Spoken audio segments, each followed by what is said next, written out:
Hello and welcome to the Free Cheese, episode 207. I am your Joe Dix, joined tonight by Marc Augustiniak. Hey there. Matt Sellner. Hello. The Free Cheese is a weekly video game podcast about video games brought to you once a week by thefreecheese.com. Boy, episode 206 was a good one. Sure was. It was the best one. Now, the real question is, listeners, what did you think of episode 206?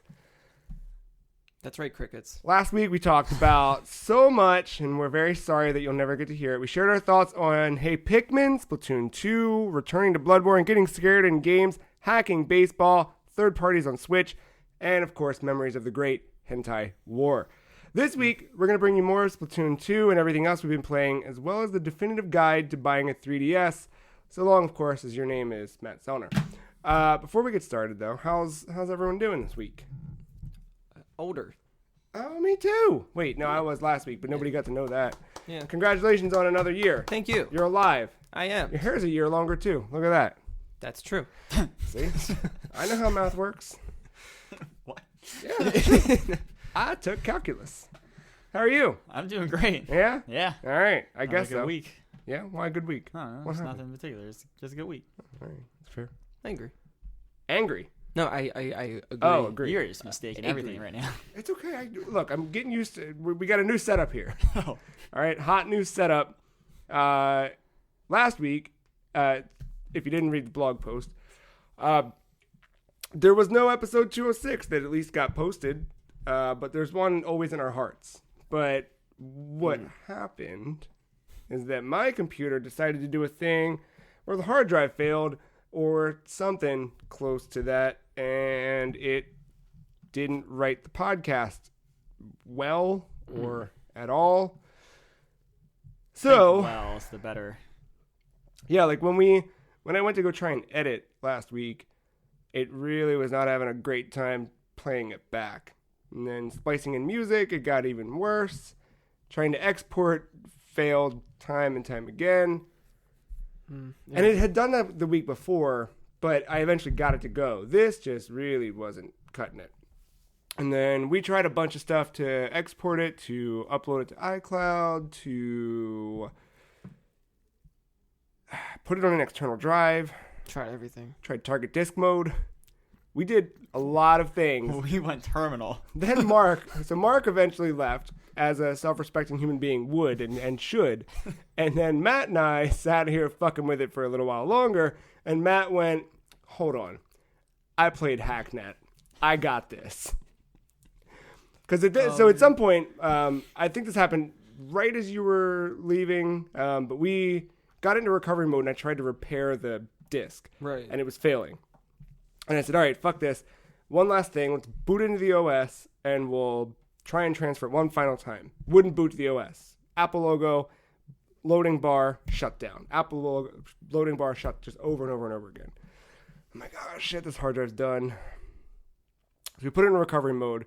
We're able to get there, and then that's where we're like, well, you can't export anything in recovery mode. You can't access the OS to actually move something. Matt goes, Hacknet. Open up some terminal. Just doing that classic stretch your fingers Keanu Reeves style in some computer hacker movie called The Matrix or something. And boot it up, try moving some shit, and we realized that we really don't know any commands. But we look them up, and we went full terminal, and we're navigating through the computer in the terminal. It was magic. It was cool. It was real cool. We felt real cool. And we got it to the point where we exported a bunch of shit to the hard drive, plugged it in, checked. Holy shit, it worked. But we didn't let it go long enough to get episode 206 exported. But at least we knew that it was working. Did a prompt come up saying, like, shall we play a game? Not yet. No, this is not. You're spoiling the end. I'm so sorry. So we get... Once we realized that what we were doing was working and we weren't wasting time, because it was blind. Like, there's no progress bar. You don't really know. You hit enter, and there's no feedback whatsoever from terminal, so you don't know if it's working, not working. Or if something froze or just got fucked or whatever. So we tested it. It seemed to work. And we're like, all right, great. Now we know we can do it. Let's see if we can find the file. And we get to the folder where the file is. The file doesn't exist. So it must have been so corrupted that it just never properly wrote. You had, like, a phantom file. Yeah, basically. Yeah. And we knew we were in the right folder because if you see like the last 7-8 episodes. Yeah, they were right all there, in there. yeah. It was just no episode 206. I think he had it, but it never saved or something. Yeah, it was just file corruption. And the corrupted file in combination with whatever the fuck was going on with my drive, I restored the whole computer. And then I didn't restore from my backup. I just set it up as new, brought over what I needed. Luckily, I put everything in iCloud anyway, so I didn't lose anything. It was fine. I think we lost a couple of the like raw podcast files, but we've got the MP3, so it's not. Yeah. Gotcha. Oh, that's an elbow. That's a wall. Yeah, that was I don't know. It did not work, but let me tell you what. Navigating terminal like a boss at the end there felt really good. was real good. Might have created the digital world, and I might have to leave now. Yes. So It was really good. We leaked the Stranger Things trailer. That was what happened. dude, Yeah. And then the week just got not great. It wasn't a fun week at all. But then no. I did get my car back. I saw that. Back in 4 wheels. Oh, look at that. No more 2, no more feet. So everything got fixed. Kinda. I was going to say, I haven't asked you this question. I was waiting for you to bring this up. Right. We didn't get to eat lunch today because everything got stupid. But so we're still disconnecting and reconnecting the negative terminal to get back in the car, or rather to start the car. Okay. Key's still stuck in the ignition. In order to replace that, it's gonna be $300. That's $300. That's a Switch. That's I could buy. two DSs. That's two 2DSs. You're right. I'm not gonna go out and do that for a car like that. When my commute is 4 minutes, takes me nothing to pop it on, pop it off. I like doing it too. I feel great. It makes me feel, again, like hacking into terminal. Makes you feel cool to do this shit. So I have no problem continuing down that road. Apparently there was corrosion all through the wiring system. From the battery, Makes sense. from the battery to the starter to everything. It was real bad. Yeah. So yeah, they replaced the wiring that goes to the positive terminal. The negative terminal that I That would have configured. replaced the battery too. No, the battery's fine. Is it? Totally healthy battery. Uh-huh. Yeah, because they got a voltmeter or whatever the hell you buy that checks it. Battery's fine. It was just wiring that ran to the starter and then ran to the positive terminal. And they redid all that. And she's good as new. Tell you what, got to go drive myself to work, drive myself home from work, back to work, and then back home again. Let's hope it stays like that. It's good. We got this. We got this. And Stop Rider. in addition to getting a car again, we also got a Justice League trailer. Which You did. I know there's a video game podcast about video games, but that Justice League trailer. Are we a DC family here? I like both. Yeah, that's right. I like both too, but Batman Hmm. reigns supreme. Aquaman for me. See? Okay, good. Then we're a DC family. That's what I've established. The fact you said Aquaman right there Yeah. means fuck Marvel. The only thing, honestly, if it comes to Marvel, I just like Ant-Man, and I only only because of Edgar Wright. So whatever Edgar Wright touched, that's just who I'm. Funny enough, that's a fan like of. one of the few Marvel movies I have not seen. Ant-Man. You should There check I know. that out. I know. I should. Therefore, DC Cinematic. He's pretty much the closest thing to a Power Ranger I can get right now Here's my favorite thing. out of them. Everybody, and so to tie a little bit into the free cheese, there is this week didn't happen. Everything got away from me. Did not write what I wanted to write. But there's an article that's going up this coming week about how a bad comment can become part of the zeitgeist and ruin something forever. Yeah. Don't roll your eyes, goddammit. And part of that ties into Batman vs. Superman. And how early impressions of that, I've seen both sides of that argument. Yeah. you had a few very vocal people who very quickly ripped it apart. Yep. Right? And it Because hit it's not what they expected or Right. what they wanted. and it hit the Rotten Tomatoes thing, which is the largest aggregate for movies. Therefore, everybody who was ready to go see the thing went, oh, it's a bad movie. And before they go and see it, they think it's a bad movie, and all they're looking for is how it's bad. I walked into it going, I'm excited to see Batman vs. Superman. And I walked out of it going, I'm excited I just saw Batman vs. Superman. I didn't see the bad things that everyone said they saw, because I wasn't looking for it. I was looking for good stuff, which is, I think, a much happier way And to I guess the approach bad life. stuff is from avid fans, like No, it's not. That's just the from people who thing. don't Yeah. know much about. It's from people, yeah, right? We're not going to go down this, but Right. we're going to go down this a little bit. That movie, by and by, the theatrical release that everyone was so upset about, the common complaints that some guy made and then every fourth person latched onto and regurgitated as if it were their own thoughts, Right. were that the story felt disjointed and it jumped around. To me, as a comic book fan, that's what made it so exciting, because to me it felt like reading. So you have, for example, you would have, let's call it Dawn of Justice, right? Mm-hmm. So Dawn of Justice is our new event book. And the way that they do this, they treat this in the comic books, is Dawn of Justice, the event, you would read Justice League number 2. Right, in various... Right? You'd get to the like, end of it, comics, whatever. cut scene, and you need to read Batman 22 in order to follow that. Then you have to read Superman 9. Then you have to read Wonder Woman 4. And you have to read all these different things. And as a comic book fan, I'm so used to that. And I love it. I like seeing it from all these different perspectives. So, yeah, it felt a little disjointed, and I get that. But I liked that approach because it felt like a comic book brought to life. Which that always bothered me. It's... Only because, as me trying to be like a completionist, I'm like, fuck, if I have to read Batman 27 because of this, now I have to read Batman 1 through 26. No, you're right. I know. But, you know... to get you. Yeah, it's money. It's all money, right? But... Sorry, I didn't mean to put that. But working in a comic book shop for years, like, you get used to that whole thing and that whole mess of everything. There's a big old checklist with all these titles you never read. And if you look at my comic book collection, I did the same thing. Mm-hmm. Like, I have a collection where it's like, I've got Batman, you know, whatever the run was, this through this. And then I've got, like, Batman and the Outsiders number 13, because there was a Batman Rest in Peace crossover event that happened only in that one. I'm not going to read the rest of Batman and the Outsiders, but that one I've got shut. Anyway, that's what that movie felt like to me, was this big crossover everything event. in one movie, as to Marvel doing it with each separate movie. Right. So you watch an Avengers, like, well, who the hell is that? Well, you got to see these movies if you want to understand that reference. And again, yeah, and everybody was like, oh, well, Marvel did it smart. They did one movie at a time, and they built up to this big group thing, and DC's doing it backwards. And it was like, it's not backwards. It's backwards to what Marvel did, but it works for what they're doing. Yeah. Again, they each have their own things. I think that one bad thing can ruin a bigger thing. Yeah. Here's what I liked. I don't know if you caught any of this, but at the Justice League panel where they showed off all the new footage and they showed off, it wasn't just a Justice League panel, it was a big Warner Brothers film thing. There was a huge fucking crowd in there, and they were all super excited about this movie. It's not like, I just hate this, like, widespread thing that, oh, DC movies are shit. Because they're not. They're not at all. I think this looks good. Really good. Yeah, I never really had a problem with the Batman vs. Superman movie. I'm glad I saw the director's cut, though, in comparison. See, to me, that was just bonus. I was like, yeah, because I already loved it, and then it was like, more of the shit. The only thing I was thrown off about was just Lex Luthor. And I he just felt very, like, sporadic with everything. I didn't quite get him. And I guess you weren't supposed to. I don't know. But the director kind of helped explain things a little bit more. But again, it's not really a complaint. It's just the only thing that kind of threw me off. Yeah. And that gave a little more clarity to it. But yeah. That trailer looks really good. That just should have been called, like, Wonder Woman and her bitches, honestly. she took the spotlight. She really did.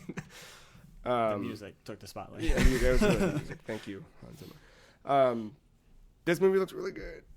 And the fact they said the word lanterns in the trailer made me real happy. The fact that Barry rules made me real happy. That was a little funny at the end, though. Yeah, it was good. Like, I like they're not relying on... Well, I hope they're not relying on so many quips, you know what I mean? But, like, if there's, like, one character specifically for it, I guess that's fine. Barry makes sense. Right. But at least it won't be, like, every movie. I know. I do think... And that's the thing, too. While I'm boosting them up, I'll go ahead and knock the other one down a few pegs, because fuck them. I watched... Completely contrary to what we're talking about now. But right. Sure. The Marvel movies have this, like, DNA, and they're all exactly the same. You can strip out the characters, and, like, it's very formulaic. And after a while, it just gets boring. You're watching the same movie over and over again. Like, you're, like, 80% correct with that. I watched Doctor Strange the other night, and it was like, okay, I just watched Iron Man 1 again, except with magic and a guy with a goatee. Well, you know, they both have fucking goatees. See? They're all fucking interchangeable. The only movies that, like... Strange with cape. Yeah, everything's just, like, quips in action with those. And, like, everything has, like, a more... lightheartedness to it, even though it can still get serious. But I think the only exception is the Captain America movies. Yeah, and those I heard, or I still haven't watched any. They feel the most Civil War. Okay, well, if you watch the other two, like especially like Winter Soldier, or like the first one, it feels more true to heart of like that character. They're not just trying to like entertain you with like one-liners or whatever. Yeah. So that one I feel is the most respectable. And that one I get it. It was just any of the ones where I've seen. But I guess you saw like between like Iron Man or like more so like Guardians or like, oh, this worked, this made money, let's do this again and again and again and again. And it makes sense, right? It's you think of it from the Disney perspective. Disney's made the same fucking movies for 70 years now. Mm-hmm. It's just replace this buff white guy with a different buff white guy with black hair instead of blonde hair, and then make this sleeping princess a different sleeping. And like Thor was, I didn't expect make this Johnny Depp character, this Johnny Depp character. I didn't expect Thor to be so comedic at first, and the second one got a little more serious. I'm like, all right, Thor's finding his own niche in all this, and then I thought like Amos was just gonna be like the funny one out of all of them, just because of Edgar Wright. Yeah. So I thought I was like, all right, everybody has their own part of the spectrum, and it's just meshing together. But yeah. Do you have one question though? Go on. I knew you were gonna be the contrarian. Who's playing Green Lantern? Oh, son of a bitch. The correct answer, according to Katie, Kathy Bates. They did double down. They said Green Lantern Corps coming. Nathan Fillion.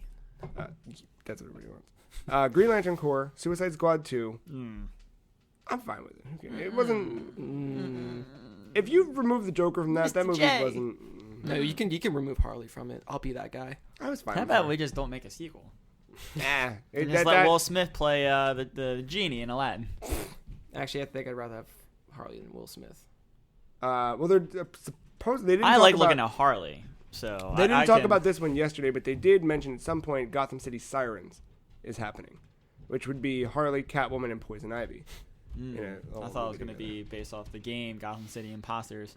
Oh wow! No, it's just going to be a TV show where they're all high schoolers and they ditch class together and scissor each other under the bleachers. Nice.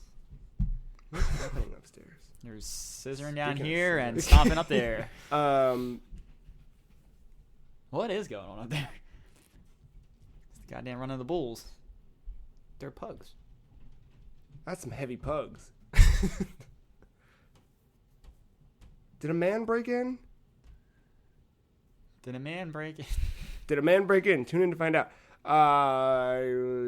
Wonder Woman 2 confirmed. Oh. What? They're doing that? I can't believe it. I know, right? They kind of reconfirmed Batgirl, directed by Joss Whedon.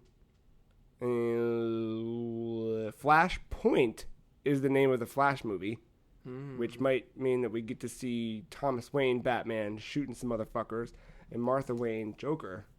Blah, blah. That would be cool. Didn't he talk about like Death of Superman? Animated. Oh, animated.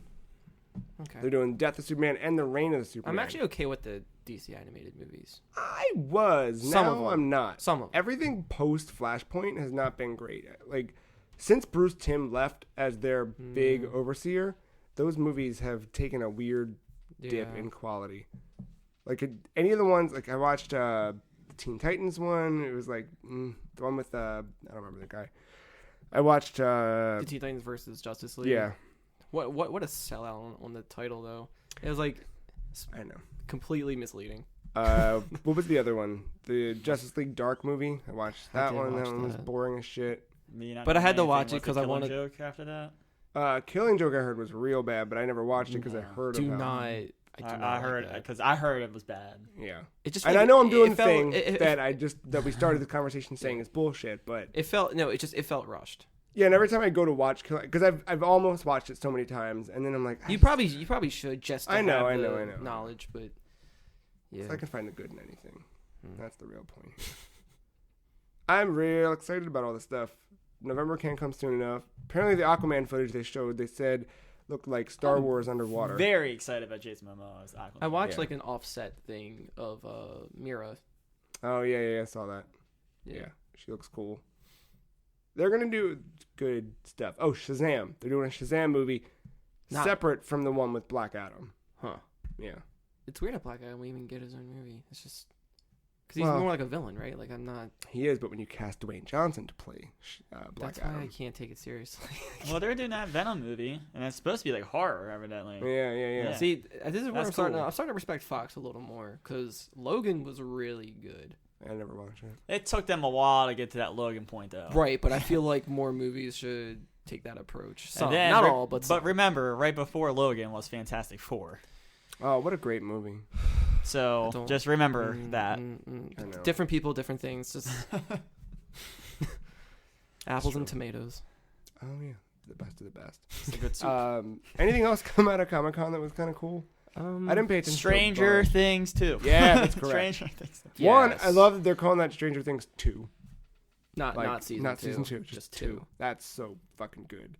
I want them to do that year after year after year. The budget, after year. It's going up. Michael Jackson. Got a little thriller. Is the Mist TV series, is that out finally? Yeah, it's called Stranger Things 3. But no, because I've been hearing very good things about that. I wanted to check that out. I don't know. I'm not sure. Yeah, I thought there'd be more video game stuff with Comic-Con. Usually there is, and I didn't find anything that stood out. Yeah, I mean, from what I read and what sites I saw, it was a lot of TV DC and Marvel and Disney and Star Wars. Yeah. Spawn reboot. Yeah, oh, that's right. I forgot about that. Yep. I saw. Who is Spawn, by the way? Sorry. Todd McFarlane. No, I mean who's playing Spawn? No. Sorry. Who produces Spawn? Like what company is that? Image. Fox. It's Image is the comics company. Movie wise, I forgot who they partnered up with. That's what I should ask. Who had the movie rights? That's the way I should ask that question. Yeah, but Todd McFarlane is balls deep in it. The creator, so. yeah. Yeah, that I know. Talking about for 15 years and finally good for him. Maybe Surge will come back to Minnesota. It did. Man. It did. Yeah, it did. You didn't have it? No. Oh, girl. It's always sold out though. So yeah, I'll give it I feel like drinking these two things together will give me the feeling Surge will. Why Surge when you can have Slurm? What? Futurama. I'll do it. Let me do a quick check on Amazon here. Jesus, we're actually looking this up. Yeah, you gotta. No, seriously, Surge is order by the crates. But Surge is great when you're playing video games. That's a great attempt. That was my. I was going to say that's a piss poor attempt at a segue.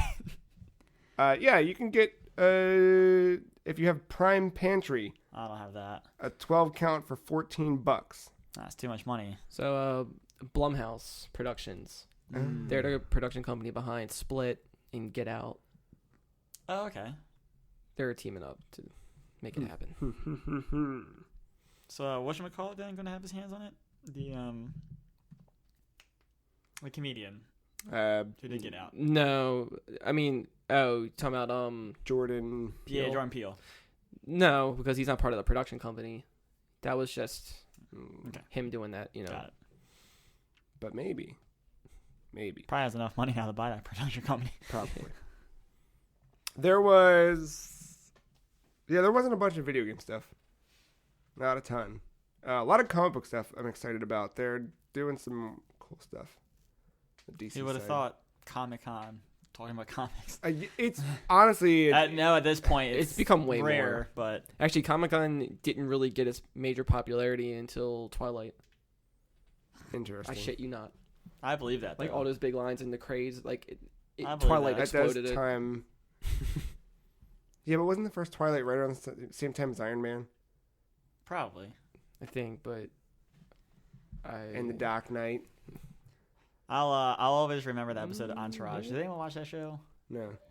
Oh, I wanted to. But... The one brother, he is a washed up actor who played on this Viking series, and there's one episode where he goes and relives his pride as this Viking at Comic-Con, and everyone makes fun of him the entire time. I love it.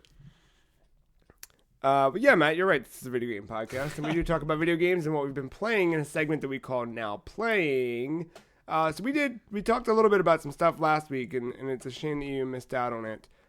But we'll touch a little bit on some of that. Whatever. What'd you play this week? Mark, what you been up to? So should I start with what's been missed? Just go in. You don't have to jump in. If I'll say this: if any of those threads continue this week, go for it. If not, no, they don't. Burn it. Okay, burn it. Burn it. Like that hard drive. Yes, exactly. That's why So I feel like I'll save one that we all played. I don't know what you're talking about. I don't think we played anything together. Yeah, we definitely didn't play it together, but we all played it. No, I don't think we did. so. I don't think we had anything in common this week. No. Probably maybe not. Final I doubt Fantasy it. VII. Did you guys play Final Fantasy VII this week? No, I didn't. Oh, me neither. I can't tell if you guys are joking. Yes. Yeah, we are definitely joking. Okay. So yeah, I didn't. Not too much was played because birthday shenanigans. Yeah. But Saturday, I did an escape room. Yeah. With some of my friends, and let me tell you, so we failed, but it wasn't exactly our fault. Why not? Because a lot of the puzzles, they were time wasters and not really like, okay, so. Oh, that sucks. So they gave us a black light flashlight to use. Ooh. Ew. Yeah. Didn't even need to use it. Shine it on your... Shine it on everyone. What'd you find? Nothing. You don't have good friends. Yeah. it was all on me for some reason. No. Yes. Yeah, there you go. You're the good friend. I get it. But like, we didn't need it for anything. There was no puzzle that needed it. So I feel like that was a waste of time. Yeah. Sucks. There was this like, so the theme was like being kidnapped, and like we were all handcuffed to this bed frame. Okay. And we had to like try to like find a way out of the handcuffs and everything, within an hour. And there was a scale on a table, and we'd find these jars with severed fingers in it, and we would have to like, if they had certain colored nails, we had to like weigh them together to see how much it would weigh, like what number it would give us. They put in like a piece of paper, a circle like cut out of numbers on it inside of the scale, and the paper was lumpy. So when you go to weigh in it, the pin gets stopped by the like air pocket of the paper, and it wasn't on the right number for us to get to the keypad to get out the door. And we had it was a 4-digit access code. We did every single puzzle at this point. All we had to do was open that door. And by the time we got the final 4th digit, the time was up.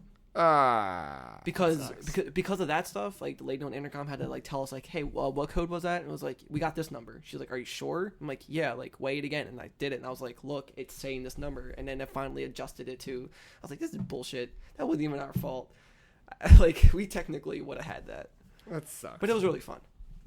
Yeah, those rooms were fun. I really enjoy doing those things. But it just sucks when you get like, I hate those rooms where like you do something and there's no payoff at the end. Like, even if there was something like, hey, you got another minute back or 30 seconds back, because there was one that I did that kind of did that in some like kind of path lines. But yeah, like our problem was that we were expecting like the most hardcore puzzles ever and like get like super mindfucky, and really it's just the more simple things. You can't ever think these rooms. Right, like there was a key nailed into a wall. It was just right there in front of our faces. Didn't even notice it because we were looking too hard.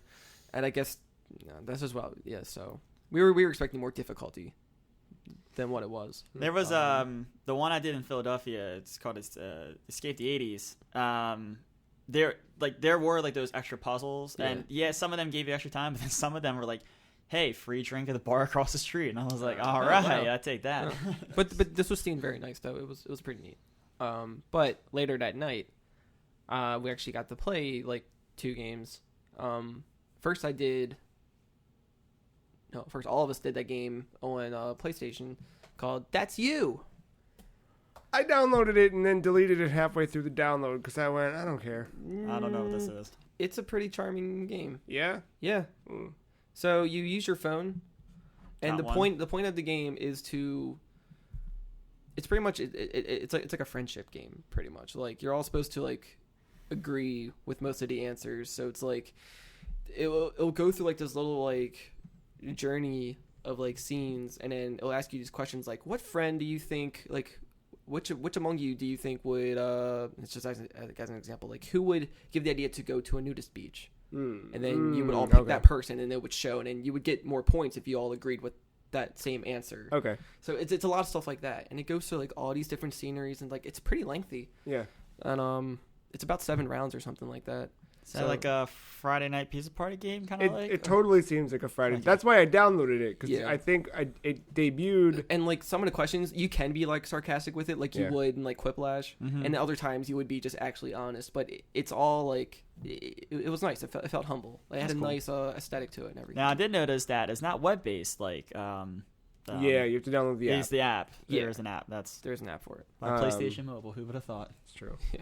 But I mean, it's free. So. Yes, if you have PlayStation Plus, it's free between it's launched on like July 7th through October 20th. So is that free, like as long as you're a Plus member, or as long as you're a Plus member between now and October? Oh, it's going to cut off in October. It will, yeah. So this is the first. They're trying new things like this, and this is the first in those. Like one of my favorites was like, hey, take a picture of one of your friends, and then everybody has to draw them with food poisoning. Oh, cool. And then you would see all the pictures, and then you would vote for like which one like you liked, and it was just I downloaded it because we were like days away from a Friday Night Pizza party when it launched, and then something happened. One of us got sick, or I don't know, something. Or the great lighter fluid sickness. It wasn't that, because this just debuted beginning of July, but it was something like we were about to do one, and then we decided not to. Oh, it was because we did my birthday. And then I didn't want to do another pizza party like 2 days after we did birthday shenanigans. That's what it was. I like it though. I think that's a game I can see myself playing again with other people.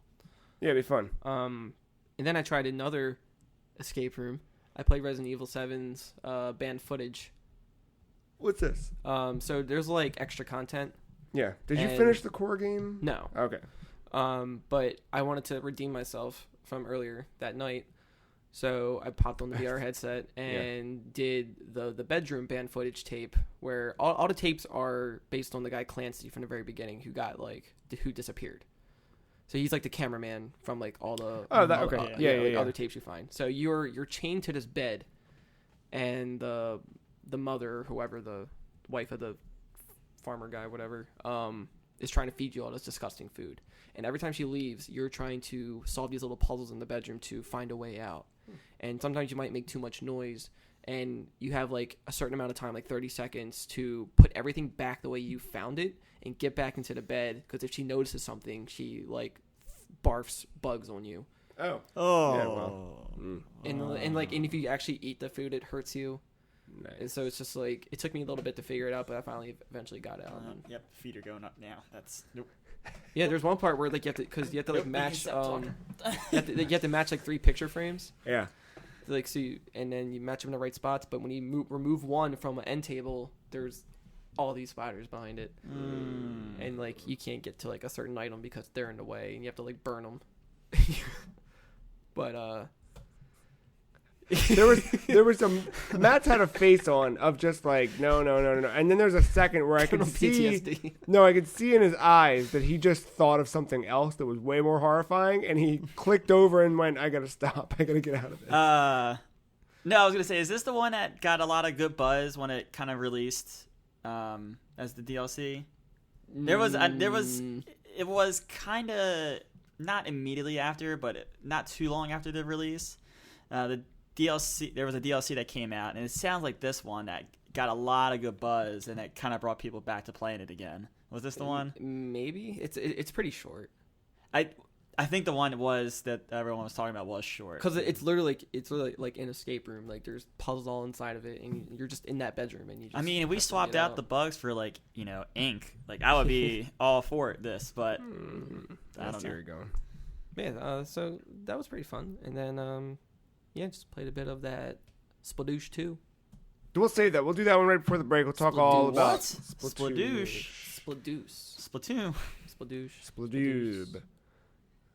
Spoon. Oh, a spoon. Yeah. Yeah, we'll do a big old Splatoon blowout. Matt, what have you been playing? Well, last week when you did talk about Bloodborne, yeah, you actually encouraged me to dabble again. And to dab? No, not to dab. No. Oh, okay, got it. Yeah. No. Yeah, I do the dabbing every once in a while, not all the time. I dab when I sneeze. Yeah, so what? I do too. That's weird, yeah. So I did what Matt's talking about, to spoil a bit of my now playing, is Matt gave me a Bloodborne art book for a birthday that I talked about last week that you'll never hear because it's gone forever. But it kind of reminded me I never platinumed that game. And looking through that art, I was like, I need to play that game again and get that platinum trophy. I dove back in the prior week. And I continued this week of kind of getting through, checking off weapons from a checklist of everything I need. Because I really just need like 4 trophies. 2 of which I get. You weren't far. You did have to kind of go through the game again, though. That's the thing. Yeah. 2 of the trophies I get by completing the Chalice dungeons, and then the other 2 are done by acquiring the rest of the tools and the rest of the weapons that I need.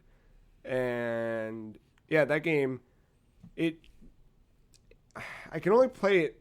It's weird. Like, now that I'm through it and trying to go back to it, there's a bit of like, I still love you, but I don't have time for your shit right now. Like, when I was getting my ass kicked a little bit here and there, I was like, all right, I gotta go to something else. It's weird. Maybe, that feeling might be similar next game I'll talk about after Bloodborne. But yeah, I dived in. Now, I do have... Dived in? Yeah. You dove in? Dove, stay all the same, right? I swam into the screen. All right. No, I've actually playing new content. I got the Game of the Year edition, so I have the game digitally now. I got that a couple months ago, so I finally got into that, and damn, I remember why I love this game. The Old Hunters. Yeah. So do you think it's because you're doing new stuff and I'm doing stuff I've already done and I'm... So I didn't play this for long. I did all the necessary things, got into the Hunter's Nightmare. Oh. And I went through, as soon as you get in, you hit a lamp, so you don't, like, the first lamp's literally right in front of you, but I went through and I got, like, the first shortcut. Okay. And then I saw an area, and I was like, that's a bad area. I ran past the area without getting touched, which I'm proud of, but then I got to immediately, like, around the corner, and other enemies killed me. Oh, yeah. So then after that, I was like... It's tough. I know where this is going. Yeah. I'm gonna come back, but, man, where they set up the Hunter's Nightmare is really cool. It's a nice new take on Yharnam. So you're familiar areas, but in a new way? Yeah, like, I don't want to spoil it too much for you, because I think you'll appreciate it as much as I did, but yeah, it's really cool to see, and it feels different. Now, is this something that you could stumble upon accidentally? Like, so I've got it, right? I've got the Old Hunters. I've got it installed. If I'm wandering around in my regular old game, am I going to fall into it? You could, if you're not careful where you pick up something. Do you know how to access it? I know it's somewhere near Vicar Amelia, but... Do you want me to tell you where it's at? Okay. There is... It's not like a key item, but there is an item you can pick up. If you're not careful, you're done. You're going to the Hunter's Nightmare. And you can't get out? You can, because the lamp's right in front of you, but yeah. Oh, okay. Yeah. All right. But yeah, no, it's I really like it. The enemy type in that game, like your traditional like village person that you run to, they're not like hunters, but they're not like actual like the hunters you see throughout the main course of the game. They're a little less like quick, beefy, and they're more like your regular villains. Now there are I have stumbled across one hunter, and that was a good fight. But no, I really like the enemy type because they got like your weaponry that you're used to like seeing or using. They're using it against you now, so you have to be a little bit more careful with your dodges and stuff. Clever. It's really good. It's really well done. I like this game can still give us something new even after all this time. And I like came across like the first NPC, and I love the line he delivered. He was like, "This is the Hunter's Nightmare, where hunters end up when drunk with blood." Oh, so yeah. I'm like, yep, this is cool. Perfect. And like going to him, there was like this river of red stuff that you didn't know quite what it was. Right. You probably could have guessed blood, but you're not sure with this game. Right. And then you realize that's blood, and you're like, oh shit, that's cool. The river of blood. But yeah, hit that first lamp, the first shortcut, and I died, and I was like, I will get back to this because there's other stuff I want to play. It's good. It's good being back in it, but yeah, it's totally like, I don't know. Like I went up against Vicar Amelia, and I started running around. I got her down, and then she did something, bucked at me, and then I was done. And I was like, I jumped back in for one more, got killed again. I was like, all right, I'm too frustrated to. She's my bitch now. Don't worry. I've been definitely having that itch lately to like dive into these games. Join us. But I think I'm gonna start with the Souls games. You're making a mistake. No, I'm not, because I don't want to spoil myself with Bloodborne first, and then just lose interest. I with see the what Dark you're Souls doing. games. I see what you're doing. But what if? Because I've been reading some bits of lore unintentionally with Dark Souls, and I like some of the characters that they created, especially Sif. Yeah, but what if it's like because that's a sad story. What if somebody's like, hey, you want to eat a bunch of cold cuts? And you're like, I do, but I'm going to eat all these sandwiches first. And by the time you eat all those sandwiches, you're like, man, I've had enough deli meats for 1 week. I'm going to not have that cold cut. Even though that cold cut was probably the best cold cut you ever could have had. But now you're spoiled on it because you ate all those damn sandwiches. You just have a rotation. Just save it for another day. But it's not that. I mean, how many cold cuts do you eat in a day? I mean, how many are you not eating in a day? I will say this. It's actually the opposite for me, because the genre that Dark Souls is that fantasy, like, I say this loving Game of Thrones, but like I don't like that kind of game. I do. Playing Bloodborne makes me want to go back and play them. Now, like, because like I've been on this kick with like that type of style lately, where like that's a kind of fantasy that to me isn't bullshit, because it had like it's like everything is pretty much dystopian at that point. You're a dead dude walking around. You don't know shit about shit. You gotta like fight your way out to learn anything. But it's been kind of been like in sync with this this anime I was watching called Berserk. And that to me was like a gory Fire Emblem. And then towards the end, it became like demonic. What the fuck is happening? Dope. Yeah, like it's really gory and cool. And it's like I want this in video games. And Dark Souls might be Dark Souls and Bloodborne kind of reach out to this, as well as an actual Berserk game by Koei Tecmo. Yeah. So, are you gonna go back and try and do Demon Souls, or just jump into Dark Souls 1? I would skip. I mean, I don't have a PS3, but if I did, I would. That answers that question.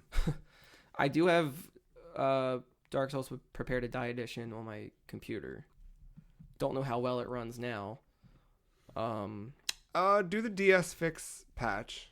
I did way back. I don't know if things have changed since then, because that used to be a Windows for Live, Windows Games for Live, whatever.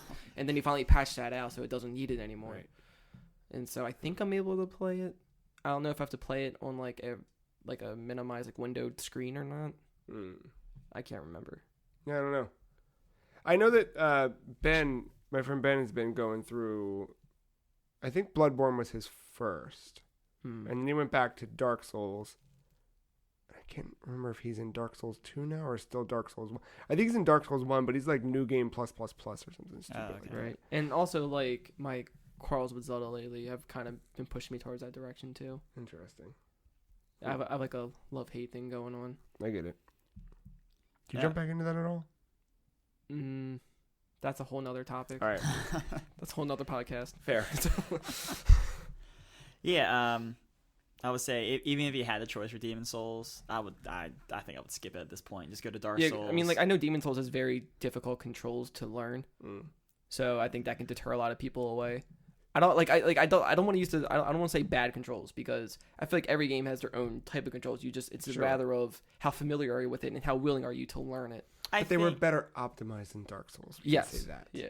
I mean, you have to remember the period that game came in, and I think it was kind of like the first of its kind, so it kind of didn't feel great, but I don't think it's really any different from the kind of crap you see in Bloodborne, like those controls, like and all the tedious menus and stuff like that. And like the one game I showed you, Joe, Blasphemous. That was pushing me in that direction too. I was like, I get that. Just like these type of like gothic fantasy type stuff, but like fantasy in the sense of like similar to like a Game of Thrones, a more like realistic, grounded, like we're not holding back, like to shit would happen for real, like.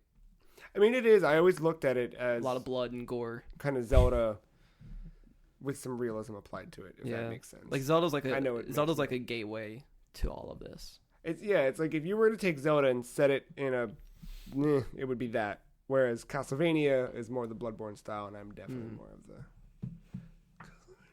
I just like the action gameplay in Bloodborne more. It's like. It's like that push forward combat that Doom did. Yeah. Like that mechanic of getting back. I forget what it's called exactly, but the mechanic of if you lose health, if you hit back quick enough, you gain it back. Yeah. It encourages you to fight. I think Neo kind of did that too. Probably. Maybe. Yeah. When he dealt with like the spiritual like negative energy or whatever stuff, you had to like purge it. And then you would get some energy back. I mean, from what I gather, Dark Souls, like, you're on the defense more than you are the offense. You're patient. You're waiting. Which is ironic because there's no shields in Bloodborne. Yeah, Bloodborne, like that's yeah, you go to put up your shield and all of a sudden you're shooting your gun. Yeah. So, I mean, that's what I really liked about Bloodborne was it kind of pushed you to be aggressive. I think Dark Souls, I think I just want to get that out of me where I just want to be all strength, just a brute, and just annihilate everything as a powerhouse. I think I just want to get it out of my system, and then go into Bloodborne as more of like a strategic, stealthy, accurate, like quick on my feet type thing. And I think playing Necropolis has been preparing me for all this. But I didn't want to take over what you've been playing. I'm excited for Bloodborne. I just want to. No, you should. You should play Bloodborne. You should. I will. Play games, I almost bought it the other day. I walked into a store and I was like, "Oh, dude! Oh, I have my physical copy." Look at that. Yeah. Instead of me giving it back to GameStop for $5, yeah, take my physical copy. Boom! There you go, for free. Coming soon on episode 208. What else you been playing?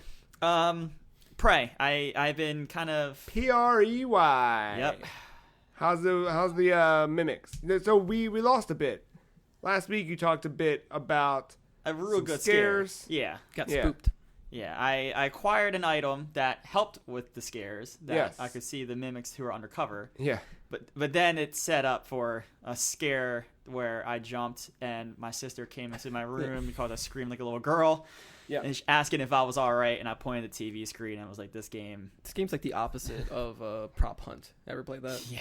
Well, I've never played it, but like I've seen it. It's like the props are hunting for you. Yeah, pretty.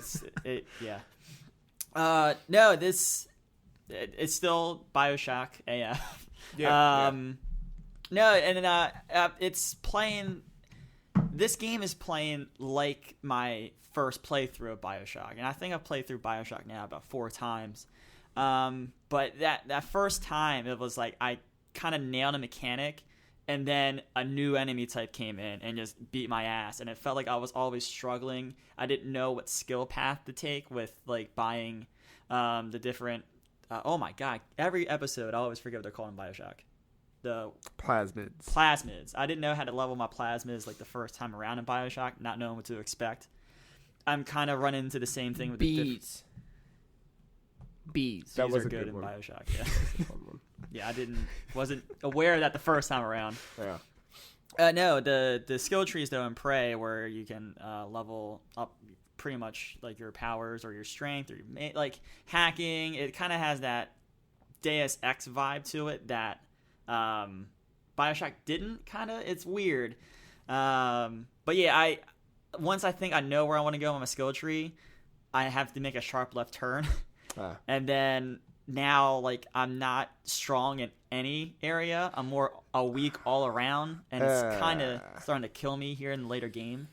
See, yeah, and some games kind of do that. I usually try to go like a balanced route with everything, but then you're like, oh, you're a jack of all trades. But it's like, no, I don't want to be a jack of all trades. I want to be a Swiss Army knife because every tool in that thing is effective. It's an onion knife. Right. You know what I mean? Yeah. Good in every field. Right. Now, what is cool though, there's like a crafting system to the game. In various areas, you can like get all this organic waste and just put it in there. You get these organic materials.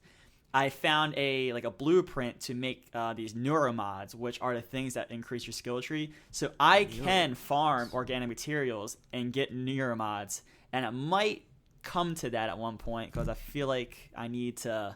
I like that name. Power up in specific areas because there's some nice checks and balances to the tree. So I could go full on like Typhon powers where like I'm blasting fireballs and stuff like that. Like the enemies do in this game, their powers. But like the security features of Talos 1 would recognize me as an alien and start killing me. So good. I need to like work on my hacking abilities maybe before I do that so I can control the turrets before they catch on to me. There's a nice little... Do they ask if you're still there? No, they don't know. Now, I did have my first moment though where I turned into like a can and rolled underneath a door forgot that was a wait. You can turn into a prop? Yeah. What? Yeah. It's like the first power you get. The game kind of forces you to do it. But yeah, I was in an area. There was a blocked off door, but there was a gap like right underneath. Turned into a can, went right underneath. Yeah, take that, Kirby. And that popped right up and got all these med kits. It was great. Neat. But yeah, the enemy types are definitely evolving. It's not just these monsters that are shooting fire or different types of elements. No, there's stronger mimics. They're a little bit spikier, and a little bit bigger. Yeah. Don't like that. Good. There's ones that are like telepaths where any like survivors that you come across, they can possess them, make them start to kill you. So now it's like a moral choice of, do you kill these enemies? Do you try to shoot that while everyone's trying to kill you? There's a lot of stuff this game's throwing at me, and I really like it. It's just I wish I was better at it. Maybe, yeah.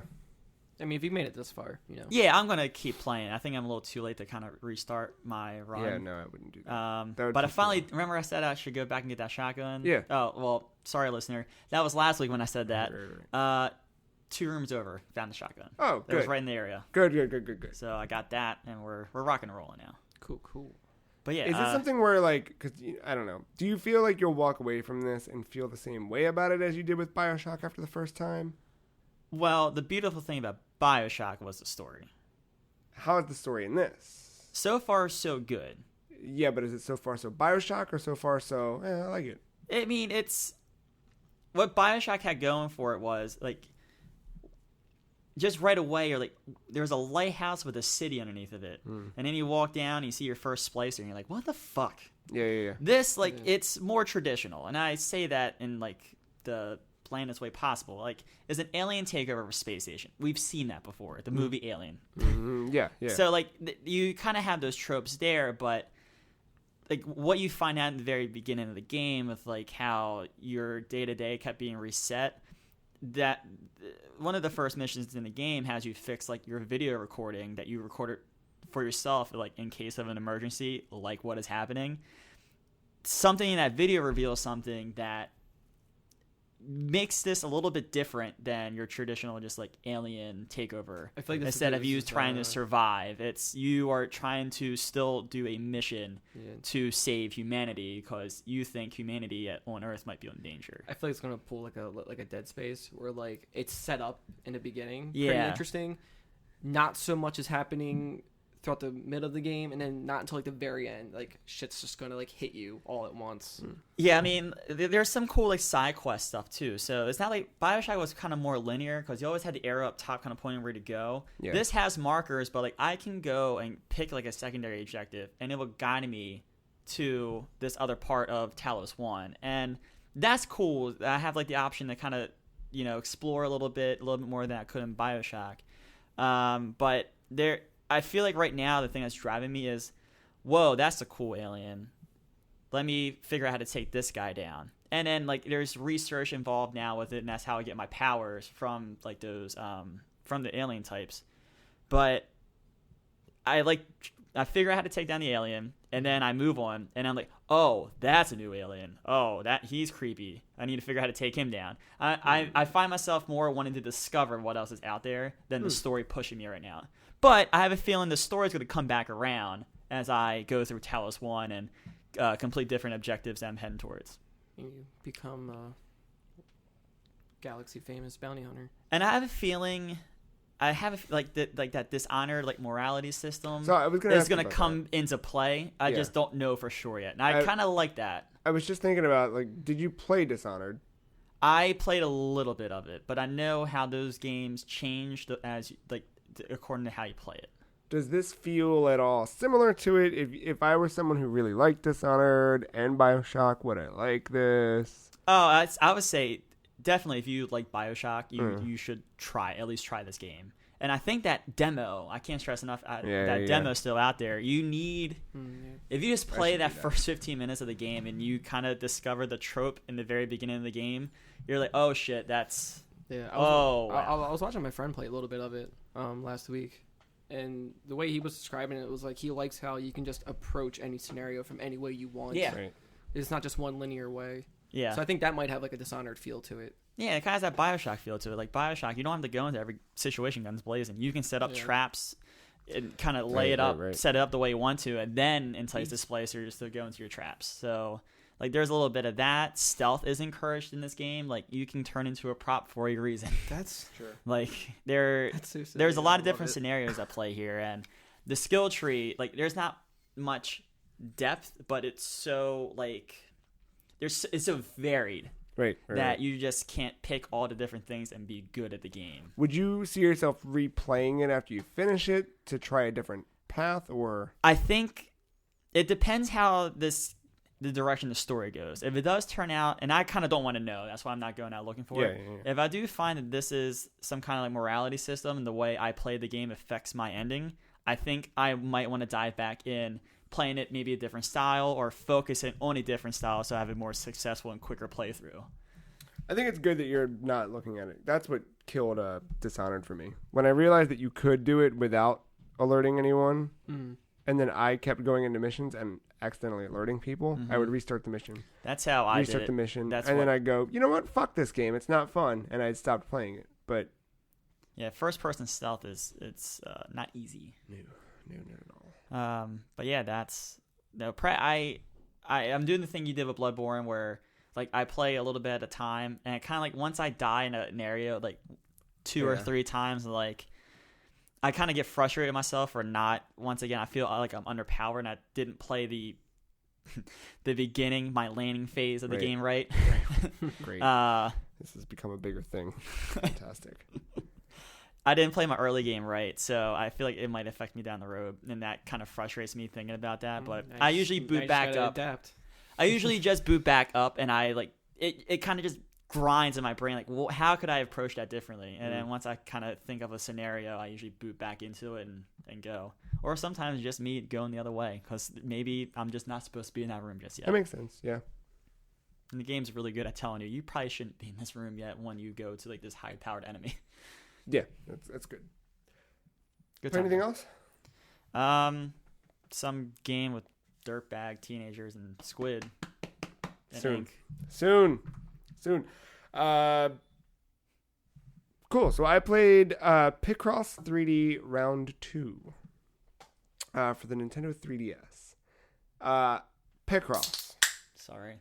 Did you get a platinum trophy? Kazoo type. I'm aiming for one in a game we'll talk about later. Oh, yeah.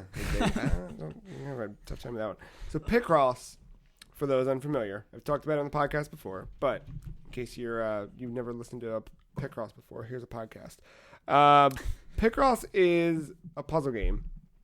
Imagine a grid of squares. This is very, very difficult to describe audibly. I know that, so listening to this, I know is not going to be the easiest thing to follow along. Alternate Sudoku. I hate comparing it to Sudoku, but it's the closest. Oh, but thing. I love Sudoku. It's not. It is, and it's not close. But for people to get somewhat of an idea, Sudoku is really fun. Listeners, you should go play. It's just the fact that there's a grid with numbers. That's the only similarity, though, because then. But I do that too. I start to describe it like Sudoku, and then I backtrack. I'm like, no, but it's not like. So it doesn't play like it, no, but it looks like it. If you're looking for a Sudoku fix, I highly encourage Mass Effect Andromeda. All right. God. Picross is a grid. Imagine a grid, squares. Let's say 5 by 5. On the left and top edges, there's a series of numbers. Kind of Minesweeper-ish. A little Minesweeper-ish. Except the numbers on the outside, right? Right. And then on those outside, basically, if there's a number 5 to the left, that means that going across that row, all 5 of those squares are going to be colored in. If there's a 3, it means that 3 of them are going to be colored in, but you don't know which 3. If it's a 2 and then a 2, it means that... On both axes? No, on the same thing. So going across 2, it means that there's 2 squares, an empty square, and 2 squares, right? So kind of does it that way. And then you kind of slowly fill in these squares based on the number and the count and everything until you have a picture revealed. Picross 3D does that, adds a third axis to it, and adds a second color. Well, it's 2 colors. So you have blue and orange. It's really mind bending. Like the first time you do one, you're like, what the fuck am I doing? And then it becomes slowly easy over time. And I found that even the first few puzzle books, I was like really unsure of myself and just like, I don't know. Because the way they split up the puzzles in this is by book. So it's almost like having coloring books as you're a kid or something. And they're each different themes. You kind of like, you rotate the screen around, or you rotate the puzzle around, and you look, and you're like, all right, in this row, there are 5 blue blocks and 2 orange blocks. So I need to figure out which are which. And you have 10 blocks, and it's challenging as shit, but then you just have to slowly cross-reference every possible row and column in 3 different ways until you narrow it down. You make these cool 3D shapes. I've played a bunch of it. It's become like my nighttime before bed or watching TV. I was like, is it your poop game? I don't do much poop gaming anymore. More of a poop reader. Yeah, poop reader. You know, like a or poop slacker. Like to jump into Slack and give you guys some cool updates on things. I will never look at Slack the same. That's where I get work done. Today's BM is rabbit pellets. But yeah, this is like I'm going to bed or I'm watching TV and I just need something to like make my brain work a little bit. I've gotten through quite a bit of it. There still seems to be quite a bit more to go. And even after I go through all of the puzzle books that are in there, got these old friends here. These are called Amiibo. There's a whole Amiibo book. So you scan one in, you unlock a cool puzzle based on that character. Now, I haven't tried those yet because I'm kind of saving those. Those are my things to look forward to and be excited about. I don't think every Amiibo is supported, but there's select ones that are. I know like Link is, and you'll get like a cool Twilight, or I think it's Twilight or Ocarina styled puzzle. Okay. Things like that. This game, if you're interested, if you've never played a Picross before, I would recommend any of them really. I have that Twilight Princess one. Yeah. That's not 3D though. No. Did you like it? I like it, but there's a way to cheat the system. Once you figure out the picture, you kind of can. Yeah, because like just with my sprite editing background, I can just make out what goes where. And if you do the randomizing shit in the beginning, it's like, all right, I already know how to do this. And once you fail, because every time you like mess up, the time goes up. Right. So what Mark's talking about is there's a randomized button that'll kind of. It'll pick like 2 lanes. It's a hint system, and it'll kind of autofill 2 of them for you. You don't have to do that. It's an opt-in thing. And then every time you make an error, it adds to your timer. The idea is to get these done in as short an amount of time as possible. The same goes here. There is actually no hint system in this one. You're on your own. But what you can do is any of the rows that have 0 in them, there's a bomb button at the beginning. So you hit that instead of because that's part of this too. Is not only not only are you filling in the ones that are blue and the ones that are orange, you're also taking a hammer to the ones that aren't necessary. Because you start with like a cube and you're chiseling away until you get this like statue. Oh, like Minecraft. No. Yeah, exactly. Make sure you get your wood and your iron. Yeah. But this, Picross 3D Round 2, I never played the first one on DS. This one's out on 3DS as of late last summer. I remember seeing a trailer for it. Yeah. I think it was like a dog was one of the main pictures or whatever. I think it might be the cover of the game, actually. I think so, too. I don't know. And it's also part of the My Nintendo discounts right now. So if you have, I think it was either a gold coin thing or a silver coin, but... I didn't get anything for my birthday. Yeah, me neither. Fuckers. Yep. Yeah, you go there. I think it's 40% off. So instead of it being $30, it was $17.99. I think it's a really, really good value. 1 and 2. Just it's a fun little puzzle game. Really good, really challenging. And then of course, a little thing called Splatoon. Here we go. 2, which so last week was the Splatfest. # Go Team Ice Cream. # Queen Marina wins. Then the game comes out. Now it's out. We've played it a bit. Where are we at?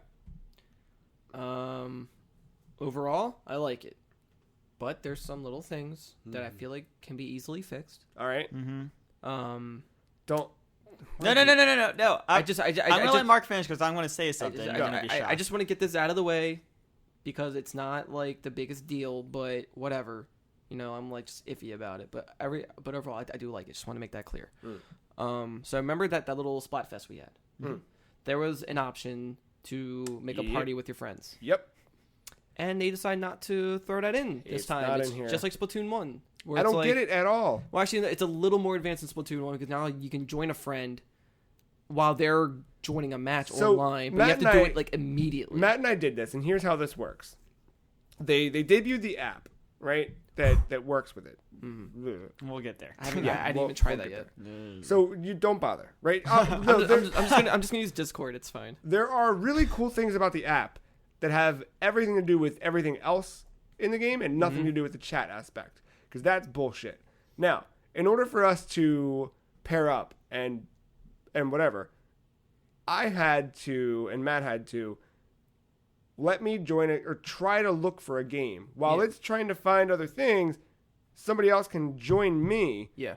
If suddenly my room fills up to 8 players and the match starts, before Matt can connect in that room, Matt gets to sit there with not spectator view, just a fucking countdown timer that says 3 minutes, and it counts down to 0. Then, hopefully... Are you watching like that friend list waiting for it to say joinable, and then you just click on them? No, well, no, at this point, I'm prepping. I'm like, all right. At this point, I've already hit click joinable. Now I see Joe's in the game. Right. Game will be over and that's where the countdown is, and you just wait. And you just sit there waiting and waiting and waiting. Thank God these games aren't. Yeah, they're only 3 minutes, right? But still, it feels like an eternity when you're like texting each other, like, "Hey, you want to play? Yeah, let's play." Then that's if somebody decides to opt out. And it doesn't. I don't think I've ever had it happen where every single one of the 8 people playing continue round after round after round. Yeah. But if they did, Matt's sitting there for 3 minutes after 3 minutes, or I've got to bail or whatever. Yeah. Dumb. Now, unless if I you're want doing to a private match. Yeah, if I want to. But nobody wants that. I can create my own lobby and invite Matt through the app, but it's me versus Matt. Yep. Which we tried, and it was fucking garbage. Also, no bots. Also, nothing. 1-on-1. Yeah, it'd be fine if there were bots. Also, yeah, I can do bots. When you're playing online, you're not guaranteed to be on the same team still. Oh, yeah. Right. Yeah, They need to take a note from Halo. I'm just saying, like, you get a party, you stay in that group together, and it never fucks it up. Again, though, what they did with Splatfest was perfect. I don't know why. That's my only question for that. It's just why. The only time that it does work, kind of, is with the Salmon Run. I haven't played that at all. I have not played that yet either. Salmon Run is actually pretty neat. It's pretty fair because your equipment doesn't matter because every wave it randomizes it for you. You get a different weapon, your gear changes, like your stats and all that. So you have to work with what you got, and sometimes you get screwed, and sometimes you don't. Oh, now I should play. That's a good way to try out guns without doing a bullshit test room. Oh yeah. Although I did that test room is actually quite nice. Like, I don't know if you guys all use that. It's always 3 waves, and there's a quota of a certain amount of eggs you have to get, and sometimes you will overfill it. You will overdo that quota, which is good because you every like couple points, every 100 points or so, you get a ticket to Krusty Sean. That, and you get a couple items. Sometimes they'll tell you what they are. Sometimes they're mystery stuff. Like 200 points, we got this shirt that we can use in multiplayer battles and stuff. So it's just like a mint green striped shirt with like a pocket. It's like a polo or whatever. I like it. So that's a nice incentive. But it can get ridiculous with like how many little boss waves come up at once. Are you playing with friends in Salmon Runner or alone? Or randos? Both. Cool. So you can join up with a friend and then find 2 other random people to like join you, and then so it's always set 4. Yeah. Player. Okay. But the dumb thing is that when you get these items, you have to leave the whole mode, go back to Inkopolis, run back to the building on the little counter on the side to pick up the items. You just don't get it automatically. Your app stuff goes? Because I don't know how to redeem the shirt I bought 2 days ago. So yeah, the app stuff goes to there was that drug dealer in the alleyway in the first game, and there's a mini version of him, and he sits. Yeah. If you walk up to the lobby, he's a little tiny guy sitting right on the older one's inside through the window. If you see him. So speaking of which, this game I like it a lot. I think it's, to be super reductive, it's more of Splatoon, which is not a bad thing. I don't want it to sound like that, but it's basically just. But the Splatfest was misleading, a little bit. With that one. Yeah, just that one feature. Like they just need to patch that. If they add that in, everything's cool. But this it looks really good. It plays really good. My favorite part of it so far was came home from work, I think Friday night, sat down, deep breath, let's play.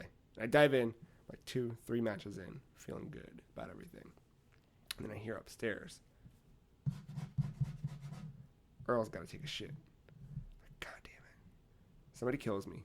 So in that moment, I stand up, pick up the Switch, walk upstairs, let Earl outside to go shit. I sit on the back porch, keep playing my match that I'm playing. Earl takes a shit. I keep playing Splatoon. When he's done, we all come back in, pop the Switch back in, all within that 3-minute match. Like, perfect. That, just another hot plug for the Switch. Like, that's the best part about this. Because I haven't done TV yet. Oh my God, TV I've done handheld for everything. Being stuck to the gamepad with Wii U, like, that was the one thing with that game where, like, I wanted to play with the Pro Controller so badly on Wii U. And the gamepad was fine, but it was just kind of like, I wanted the option, right? Like, not having the option made it suck. Right. And now being able to play it literally however I want to play it, is really dope. And, like, I did, like, the first level of the story. Yeah, I did. I accidentally walked into it and I walked right out. I beat the first boss in the story mode. And story mode does really cool things. There's a new book to fill with lore. Yeah, a whole new lore book. And there's because I never finished the first one. And what happened with the first one? Me neither. I think I talked about it, but this one doesn't do a much better job of kind of level progression. It's like right now in the first world, it's slightly better, but you still have to it's bullshit. It's at the weird. Same time. Like, there's no clear path from level 1 to 2 to 3 to boss. Yeah. And then it gets even worse with 4, 5. It's like the first one I found in the second area was the 5th stage, and I was like, what the fuck? And then I had to go find. And this first one, they're all like right in vicinity of each other. So I don't know if that's going to change, but whatever. But it. And that was the thing, like, I couldn't find where to go next in the first one after I walked away for a while and came back, so I don't know. I'm just kind of grinding through this one. But this one, there's something in one of the stages later on where it's a conveyor belt. And it's kind of like a fast-moving conveyor belt, and as you approach it, you just drop into squid form and it launches you somewhere. So I remember in the first Splatoon, there were the little sponge cubes, and when you shot them, they'd fill up and expand, and you could swim up them, whatever. They never made it into the first Splatoon's multiplayer maps, but they've now made it into Splatoon 2 that you've seen. So I'm hoping we start to see some other weird things make their way into levels just to, like, change up the dynamic of things. I think there will be. Yeah. Judging from that one trailer we saw. Yeah, and the level design, I think, is really, really cool. They've done a lot of cool things with the maps in multiplayer. But, yeah, single player is cool. I got to find out what's happening to Callie, because I scanned that amiibo, and it pops up and it says, like, hey, I'm not here right now. Try me later after something else happens. Yeah. And I was hoping that would happen, but I wasn't sure. I'm happy it did. So you definitely need to play more of that. Matt? Single player and me in this game will probably never happen. But that's not because I don't like the game or whatever. That's just the way I play these types of games. And I think I've said this with Battlefield and Titanfall and all that stuff. This is good. Yeah. And I'm usually the asshole here that tries to take a negative approach to everything in this game. This is good. Yeah. I don't know. You've played a lot of single player. I don't know if your hour count is above mine, but I know multiplayer level, I think I'm... Yeah, you're at 10, you said, yeah, right? I got to the ranked. I'm only 4. I feel like I spent a good chunk with multiplayer, and I'm only at 8, and I'm like... It's a grind to get to 10. That's a little bit more... It would have been nice maybe at like level 6. Because, I mean, at that point, you know the game, like, you get it. But, yeah, I'm at 10. I got to the rank modes. I finally got some variety in the game modes. That's pretty nice. I'm going to hit that tonight. No, it's really good. All the weapons, I haven't played in multiplayer maps with a bunch of them yet. Been more in that test room. I actually really like that test room, by the way. Yeah, it's really well done with the dummies and the hit damage. I love the fact that you can seamlessly transition between weapons and try out different things. Yeah, and then like at exit, and like if you're trying to see like for turf war, like the spread of the ink, like you can reset the map to be ink free. Yeah, it's really well done. And like one of my favorite things is to see like the radius of the throwables. So like I'm tossing the throwables all around these dummies, see where the hit damage is, and I just love that display of it on the dummy, and you don't have to wait long for it to come back. It comes back in like 2 seconds. That reminds me, Salmon Run will take you through 2 training courses first before being able to actually play it. One is just like navigating and using like weapons or whatever, I think, and then the second one is telling you all the different bosses and how to fight them. That makes sense. Yeah, but all the weapons I've played with, they're nice. I've actually become just a regular blaster man. Really, I don't use the slasher. Splatter shot. Yeah. Yeah. I got to the level where I got like the Nintendo Zapper, and Zap 85. I'm right there. So I got that. I think that's going to be the next thing I kind of mess around with for a good amount of time. That was my primary in the first one. I'm going to get really good with a sniper rifle. I forget what it's called. I forget. I want to say ink shot for some reason, but that doesn't sound maybe. But that is going to be a weapon I'm going to get really good with because that's going to be useful in the ranked. What did you liked when you played the first one for the first time? You liked it was the slasher, the bucket. Yeah. I actually played 2 games with it and I was beat both times. I did not play well, so I was like, all right, back to the regular guy. Did you try a paintbrush? Not yet. I messed around with it. I messed around with it online or in the test area. Yeah. I didn't like the range on it. It doesn't have great range, but you have a lot of speed and forward momentum. Yeah, it's like a faster roller. Yeah. You know what I really hate? The splat dualies. Really? They don't have good range. They don't have good range, and you run out of paint way too quickly. Well, maybe you should do some main savers. I know, but you gotta mess around with that stuff. You have to have those perks when you're. But I found that like the trade-off, right, is that you do get those, and they're kind of a little bit, I don't know. You get the roll, right? Yeah. But I don't play in a way where I utilize the roll well enough. So I feel like for me, the standard old splatter shot's good. When I get the NZAP, that's gonna be the minigun's all okay. Daddy needs. It's good for the salmon run, at least. Is that you're talking about like the chain gun style? Yeah, the chain gun. Yeah. Because there's the arrow spray RG. But I'm Fred Durst all the way. I'm rolling. Oh yeah. Stick it up here. Yeah. Here we go. Yeah, it's real good. Yeah. The rank modes, this is where you'll start to see your imbalances shine. The splat zone, which is kind of like, you got to paint the area your color so you can, it's kind of king of the hill. Think of it like that. Okay, yeah. Those curling pucks of ink. Dude. Oh man, you just roll 8 of those things into the zone and it's done. Is that a special? That's a special. Okay, that's what I thought, because that is some bullshit. That is a special, man. That is that needs OP. to be nerfed or something. And I believe I was the first to comment that the auto ink bomb thing, the one that follows you, will need to be nerfed in the first patch. Dude. Called it. Fuck that thing. The first time I saw it, I was like, there it is. That was not too bad. It's the pucks, though, are a bastard. And the Tenta missiles or whatever. Oh, it was home in on you, and like... You just have to... I'm pretty good at dodging those. You have to ink those. They're fine to dodge. You can't run, you have to ink those. Yeah. Or squid them, but at the same time, I'm like, man, screw you. Like, I have to move because of this. But that's right. No, and the suction bomb... when you're doing the tower, when you want to, it's another ranked mode. I forget what it's called. Rain tower or something.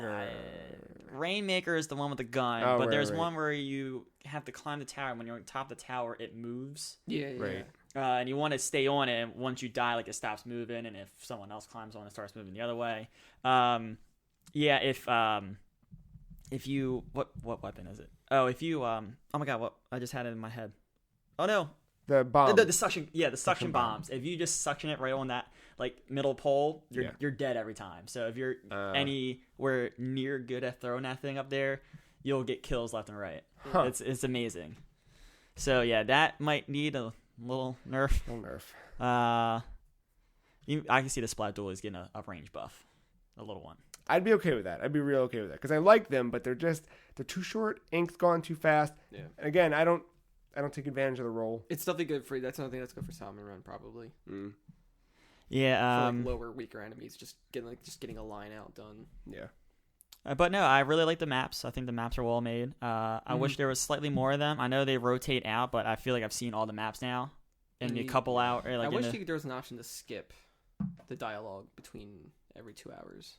You can't. So you don't need to see the dialogue every 2 hours if you're in the middle of. Yeah, if you're playing, it just these are the new maps. Yeah, but like the second. Blah, blah, blah. Yeah, but like when you back out and then go back in or whatever, and then they'll just. But like if I'm playing at say 9:58 and my match ends at 10:01, as soon as I'm done that match and it goes back to the lobby, it'll say the maps and ranked stages have been updated, and then I hit A. and it throws me right back into matchmaking. I think it shows you the map, like a picture of the map. Right, but it doesn't. You don't have to do the whole off the hook thing. Maybe it was because I was not connected, and then I connected. Might have been. And when I connected, it was like, hey. Right. I did notice. I think at 10 o'clock last night, I was in doing that, but it did bring me out to do the Pearl and Marina thing. Huh. So maybe like it's once a day you need to see it. I don't know. Maybe could be true because maybe I did exit the lobby and just didn't realize it, but I did see it in that 10 o'clock rotation. Because I was playing before midnight and then I didn't stop till like 2 or 3 a.m. Okay. So yeah, I don't know. I love the rotation. It does get a little tedious after a while. 3 maps. If it was just 3 maps, I'd be great because there's a lot of times where you play the same map over and over 6 times in a row. I think what's good is they do so like the me being is like knowing the map finally. That does help, right? But being unranked, I'm trapped in just 2, right? Once I hit level 10, then I can do ranked mode. Then we can do once you do the rank, then you can do what's the other one? League Esports. battle. Yeah. It's like squid battle. What level do you have to be for that? So or do you have to do rank and then you have to do ranked, and I think you have to hit one of your ranked. It's B minus, and you start at C minus, and it's a grind. I'm still at C minuses with the handful of games I've played. Yeah. So. But I think that would be once that happens, then you've suddenly got like 6 different maps to play on, or I think more than that, right? And you can always depends on the rotations, but yeah, you can always dive into other things. I don't know.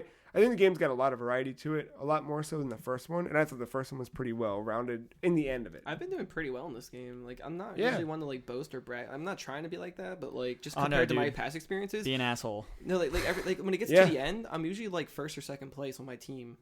I usually get a lot of. I'm surprised by that. I usually get a lot of ink coverage. If I get lower than 800, I had a bad game. I usually get like the most splats because I can get like a 2 for a 3 sometimes. Yeah. I think I average like 4 point something splats a game. Yeah. Yeah. I'm about it's between like for me it's like between like 4 to 6. And one of the really cool things are like so in the app. I know you haven't jumped into it. I kind of did, but I didn't utilize it. So what's cool is you can open it up.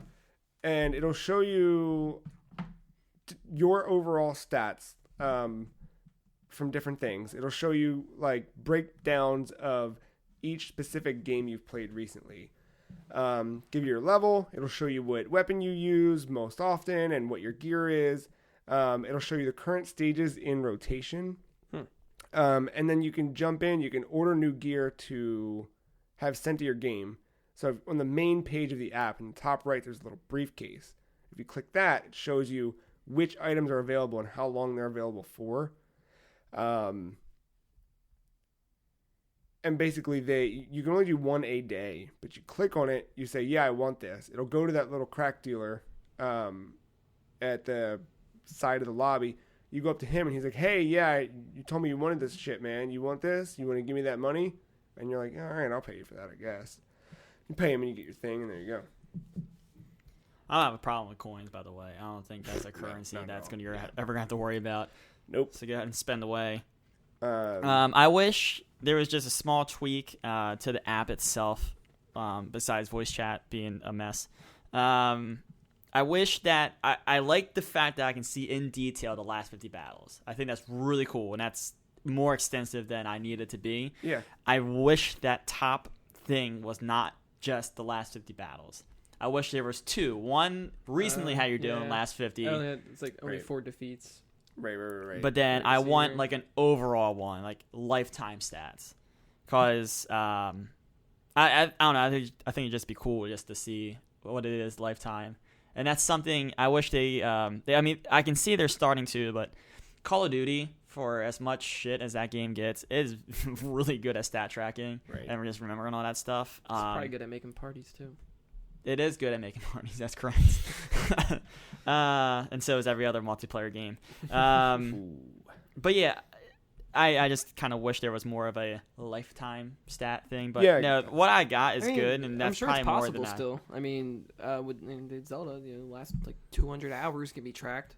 Yeah, true. But I'm not going to pay $30 to unlock my lifetime stats. No, I feel like I don't think you'll have to. I feel like anything that they add would be like free updates. I hope so. One cool thing I'm seeing now is that the stages in rotation as we speak are two that I haven't really played a ton. So I'm looking forward to playing that after we wrap up a little bit. Yeah, the Splatoon's real good, man. Real good. Yes. It's a decent start. I want to see what the hell is going on with Callie. I got to figure that out. Yeah. I don't anticipate that's going to take me much longer. Without diving into it, just so I think our listeners know, we're all in agreement. Voice chat is terrible. Yeah, it's fucking stupid. Okay, I just want to point that out there. I just remember you saying, we'll have our phones, it's going to be great. It's fucking garbage. Well, we didn't expect for this to happen. Here's what I expected, right? I expected this app to launch, and me, because they said friends only. So what I assumed is I would go through my phone, I'd hit a button that would say, Matt and Mark, jump into my party. We have a conversation. Then we jump in, we play Splatoon, and so be it. No, that's not what happens. Mm-hmm. The only time that you can talk to another individual that you know is if you create a private room, you invite those individuals to the private room, and you play 1v1 or 2v1. Now, it'd be different if we had 8 friends constantly to play with, and that's where this could work. But in this scenario, and I'm assuming that most people are in the same scenario that we're in, where a few people that they know are in this kind of thing.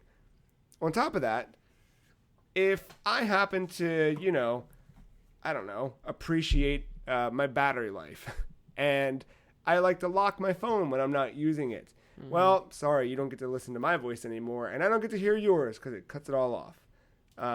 What was the other stupid thing? If you even close the app, even just hit the home button to put it in the background. You got a text message and you want to check it. Nope, you're out. Fuck you. You don't get to listen to anything. Pokemon Go, bitch. Right, and again, this isn't like, this is all happening just in private matches between you and the people. It's just not. It's not. And then at work, me and you tried multiplayer, but I look like a fucking idiot when I was trying to do this. So I had my regular wired headphones coming out of the Switch because it doesn't support goddamn Bluetooth. I had that in one ear, and then on my phone I had my wireless AirPod in the other ear. And then what did I end up doing? I think I accidentally took out, or I didn't accidentally, I purposely took out my headphones at one point, right, and put them into my phone, which is an iPhone 7, where you very famously know that there's no more headphone jack. Right. So I went to do that, and then that happened. Joe had the better angle, of course. I can't see myself, but I feel like my face turned red, very disappointed. Confused. And then I looked at you, Joe, and was like, this is fucking terrible. Yeah, it was bad. It's just not a good experience. My picture I took the night before, it says it all. When it comes to news versus the not final product, but like the reality of the news. Yeah. Like the after, whatever. You know what I'm saying? With Nintendo, it's like the news always sounds good, and then when the actual product comes out, you're like, what the fuck? It's like hey, and what's fucked up is Nintendo's like, we can make sandwiches now. Awesome, Nintendo can make sandwiches just like everyone else. And then you get the bread, sandwich. Cheese. No. The sandwich is just the 2 slices of bread with just potato chips in the middle. It's like, this isn't a sandwich. Here's what's a sandwich, but fuck you. That's what's fucked up. Since October 20th, 2016, everything they've done in regards to that little box over there has been perfect. Absolutely perfect. Oh, wait, hold on. Never mind. I'm a liar. Sorry. Wrong. No Virtual Console, no Mother 3. Hasn't been absolutely perfect. There's been so many things about the Switch that they've gotten right. Maybe not perfect. Sorry, I oversold. You get what you're saying, though. You get it. They've done so many things right that for this to be this bad, it's upsetting. Because everything else has been like, okay, yeah, you don't have Virtual Console. Okay, you don't have it. There's a couple things that they're not there yet, but you're forgiving because everything else has been great. Part of me makes me think Iwata would have made this so much better. I know. I think that's just one of the repercussions of that. Yeah. But I don't know. Splatoon's real good though. Yeah. Voice chat aside. I think we just got to be patient. And honestly, what I like is like last night I played a bit. I don't think any of us played together last night. But I was playing last night for a bit. I didn't really care about having voice chat because I was watching King of the Hill with Katie and still able to play Splatoon. Yeah. But still, like, just, like Discord. Yeah, I was watching the Rose game last night. Whatever. I was watching O's last night and doing my thing. Because it does, and sometimes the matches happen so rapidly one after the other that it was hard, especially when Matt and I were like head to head on opposite teams. We're shit talking each other via text message. But we've got to, like, I remember like I said something and then it was like I couldn't finish my thought because the match was starting. I'm not sure if I'd even want a voice chat if I can't even be on the same team all the time.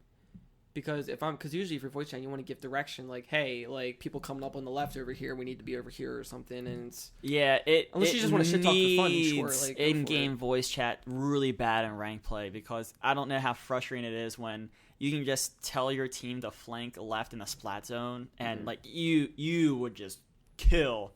But no, like, no one knows how to communicate besides booyah and ouch. Yeah. And, like, follow me, you can do that. For Salmon Run... It kind of works effectively using the little D-pad direction because you only need to tell people this way when there's a wave coming. Right. You know where to go. Mm-hmm. And then that's pretty much it. Or, like, if you need help to be, like, revived. And other than that, it's simple. Like, it doesn't need to be anything more than that. I will say this, though. As a shareholder of Nintendo, I'm very happy right now. For some reason, despite this shitty app, it just keeps going up. Yeah. I guess I have Monster Hunter. Right? I guess because like we want to tell them that like like we care, but this is like, you guys are better than this. So here's the thing: that if you're listening, if you're sitting at this table, whatever it is, if you ever complain about it, a valid complaint, it's one thing to tweet about it and be snarky and blah blah blah, to go on NeoGAF and say what you want to say or Reddit or whatever. There is a feedback button in the app. Submit the feedback. They will listen to the feedback and they will implement said feedback. That's how things. Right. That's like how things minutes work. After it launched. Also, I know they go to the App Store and all that stuff too, but like no, don't even go to the App Store. No, I mean you can go and review it, but what I've done, I didn't leave any actual like constructive feedback. Like I didn't type anything to them, but on their news page on the Switch, there's you can now give like a cool or whatever, like a thumbs up, thumbs down type deal to their stuff. And when they showed that app, I gave it the like thumbs down thing or whatever. But that, because I think right there, it's like that's at their doorstep. They're seeing that, but I think too, like the developers of this app are going to directly receive the feedback if you go into it. So it's the Nintendo Switch Online app. There's a gear icon in the top right. I wonder if they said anything, if they acknowledged it yet. What's that? Some of that they haven't, because what they're waiting to hear about it, and then I was gonna say you have to be direct too with the feedback, because the worst feeling in the world is seeing you did a bad job, but not knowing where the improvement is. Like, and this is the first time they're doing this, and I know that everyone wants to say like, "Oh, everybody else can get it right," but Nintendo, it's 2017. It's like, well, this is the first time they're doing it. They and never really had like they haven't had to try clear-cut voice chat, and they don't like to do things based on what other people do. So when they're doing it, they're going to build it from scratch. They're going to do what they're just trying to be very protective as well. Like they're trying to maintain that security. Although, have you seen some of the art in the plaza? I know. Yeah. That's a little charming though. That's one of my. Oh no, there was one. I think it was a picture of Pearl, and I was like splat on me. I was like, ooh, yeah, take me, daddy. Don't worry. There's a lot more of that came from. I think I gave it a fresh. Oh yeah, you have to. You have to. It's been an hour and a half, and we haven't taken a break. Why don't we take a quick break? We'll come back. We got show and tell to get through, and we've got to build the ultimate 3DS list for old man over here. Yeah. All right, we'll be right back.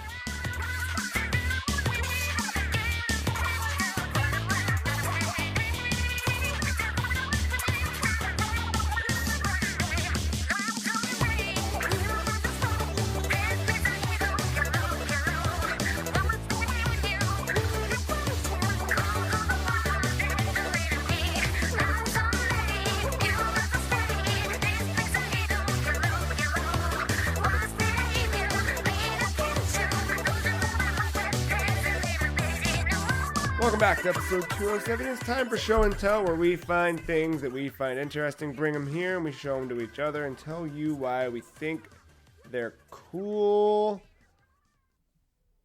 Guess what? What, chicken butt?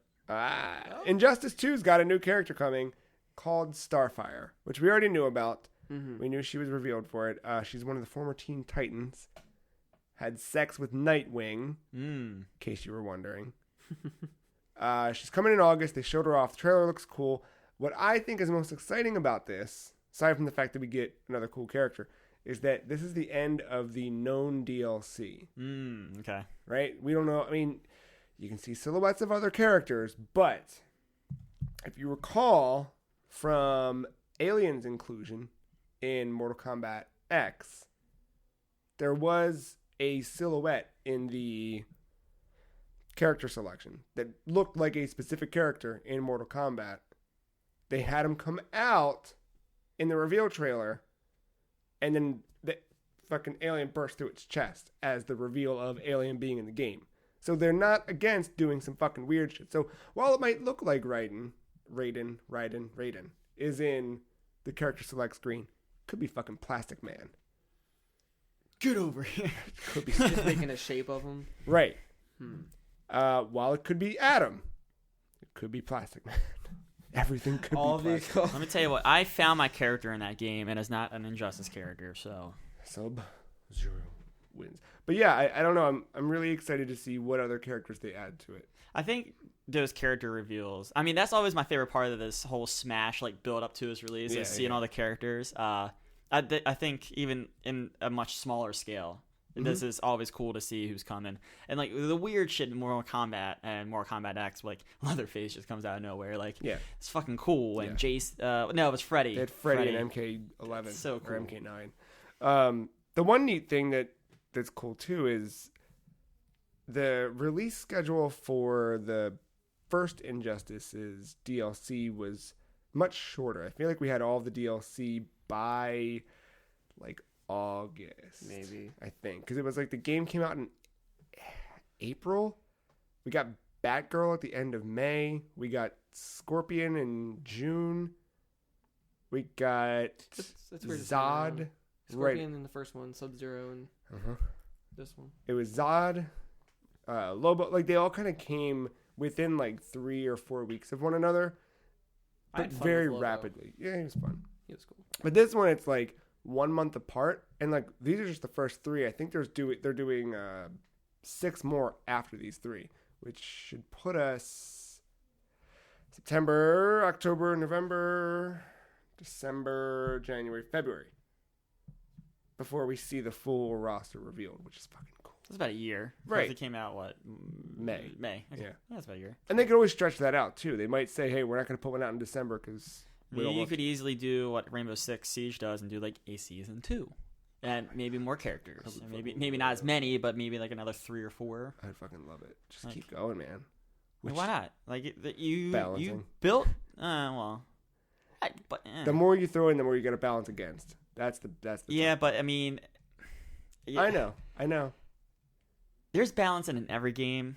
And the amount of weapons you see in the Call of Duty, you have to balance that, all the perks. There's Akimbo shotguns. Dude, let me tell you what, that commando perk in Modern Warfare 2 was so goddamn broken, but but I mean, there's balance in everywhere. And these people, I mean, they've been developing the fighting genre for, a good bit now. This NetherRealm has. I feel like they can do some tweaking with some balance. They can. I'm not saying they can't. I'm saying that does it make sense a year after the game comes out to do another year's worth of DLC when you're knee deep in developing Mortal Kombat 11, right? Because they've been on this cycle where they go back and forth. I mean, yeah, maybe, but two separate teams or no, it's the same team. They build their engine and then they build their they built their MK9 engine and then used it for Injustice. They rebuilt it for MKX. Reused it for Injustice 2, but they added they keep building on the engine. It's like a 1.1, 1.2. I feel like there needs to be. Is there a fighting game that's kind of like Rocket League where everybody's just the fucking same? It's just your skill that really shows through. Dive kick. Well, even then, some characters have different types of dive kicks. Yeah. Actually, to be fair, Rocket League not all the cars are the same. There's different hitboxes and turn radiuses. It's slight. It's very slight, but it's there. But it's not enough to be this car will automatically be top tier no matter what. Right. There's no octane. There's no tier list that hits. Because you don't see anyone driving around because it's the way you move your car. No, but there isn't a big blog post on Shoryuken about which. There's a tier list. There is a tier list. You Really? go competitive esports. Yeah, a lot of people use octane. Sounds like people are bored. That's the one I use. Esports. I did the other night when I was playing Splatoon. I did something good. I screamed esports, and Katie was like, "What the fuck is wrong with you?" And I was like, "Esports." I esports your ass, not to gloat, yeah, but that great I squid it came right back up. Oh. Piece of shit. As soon as it happened, I went, "That better not be Matt, son of a bitch." Splatted all over you. Injustice is very, very, very good. I kept playing it this week. The thing that sucked was I played when the servers were down. We were doing maintenance. Yeah. I leveled my Green Lantern from 9 up to 11, and I was almost about to hit 12, and the servers came back online. It reverted my progress back. I don't know why that affected it. It shouldn't have at all, because it was offline character progression.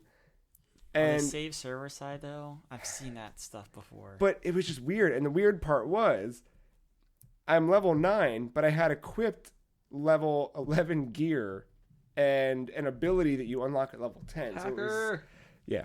Weird. You guys taste blood? No. Oh, all right. Just me. You guys got anything for show and tell? What do you got? This is something that was brought up in the long lost episode last week. I think it's important to talk about this. We're talking about fighting games. How about the premier fighting game? Oh yeah, WWE. Oh right, that's what I always think of when I So think cool, fighting Steve games. Austin, The Rock. All the heavy hitters, right? Yeah. Get over here. Not just that it was announced or whatever, but it's coming to Switch. It is coming to Switch. And I think it's very important to talk about this and raise awareness because this is what people complain about. No third-party support to Nintendo consoles. This is it.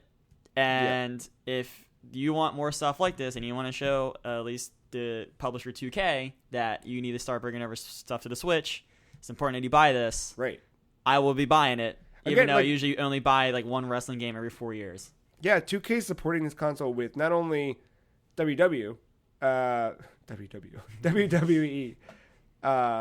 also NBA 2K. That was one of the first ones they showed, right? So these two franchises are two very, very big franchises, both coming to the Switch. And I know NBA is going to be sort of a different, similar version without all the like full features of it. This, the publisher, or rather the developers, are saying that this is the full WWE. Yeah, 2K it's looking team. like it. Of course, it's probably going to take a little bit of a graphics hit, but it's using the same engine that the other games are, so it's going to be like a computer scale down almost. Like, depending on the machine, the game's going to look better depending on what machine you play on, but it's going to play the same essentially. So, and what's dope about that is like I hit a point where power doesn't matter so much to me, or visual fidelity. Obviously, like. I mean, obviously, Splatoon looks better on a TV than handheld, but right. Yeah. And you want things to look good, right? It's not like I'm some fucking asshole that's just like, I'll keep playing PS2 games forever. But I could keep playing PS2 games forever if they play well, right? And this,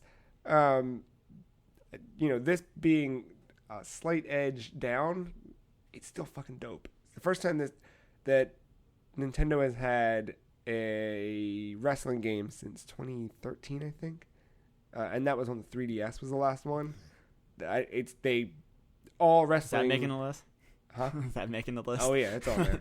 All wrestling completely skipped the Wii U generation. Nothing hit there, I don't blame them. Well, I mean, there was no audience to put it to.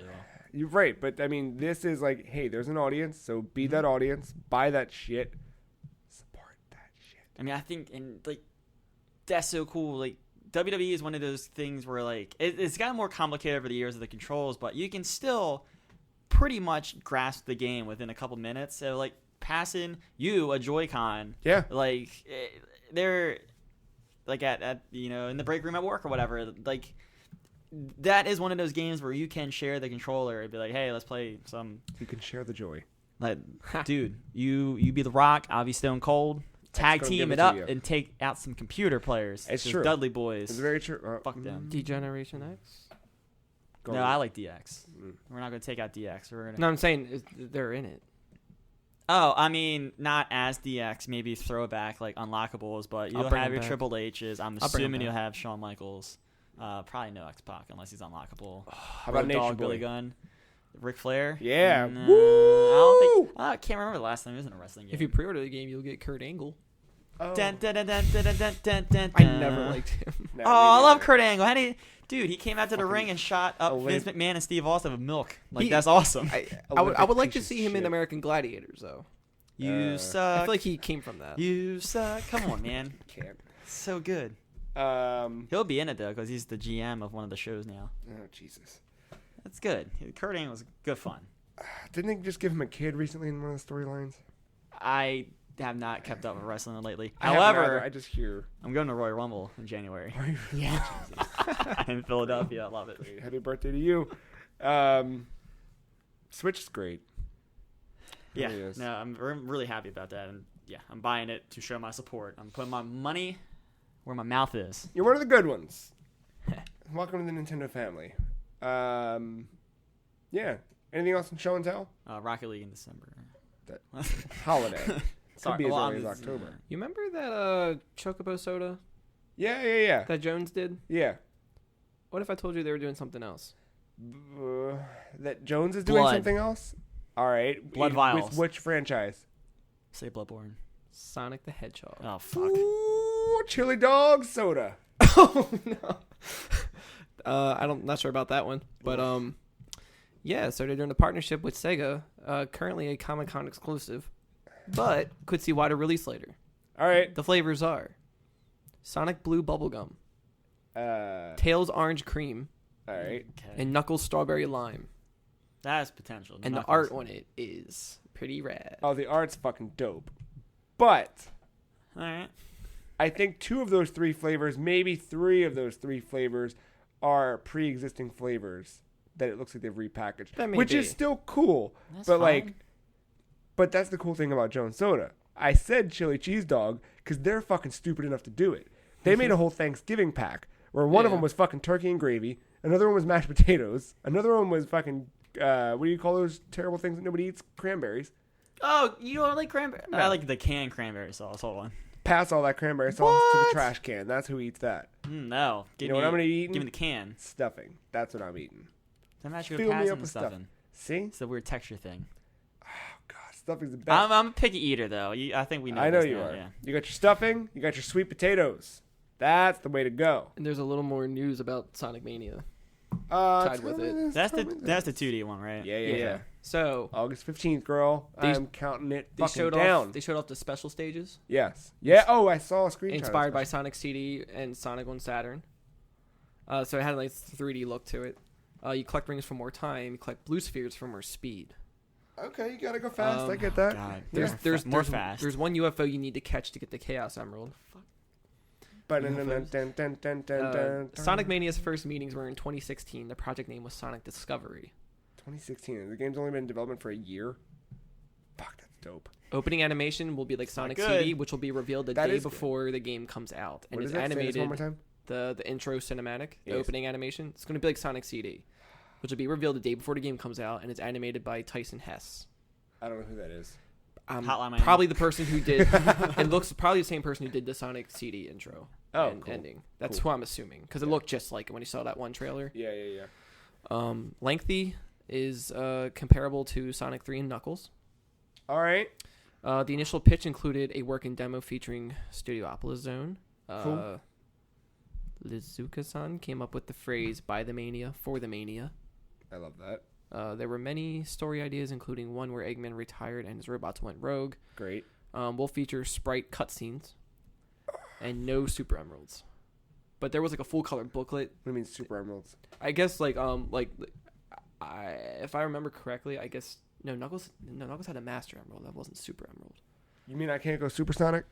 No, you can go Supersonic. It's just I don't know what Super Emeralds are, to be honest. But yeah, there's a full color like booklet with like artwork in it and like there's a story with it all and everything.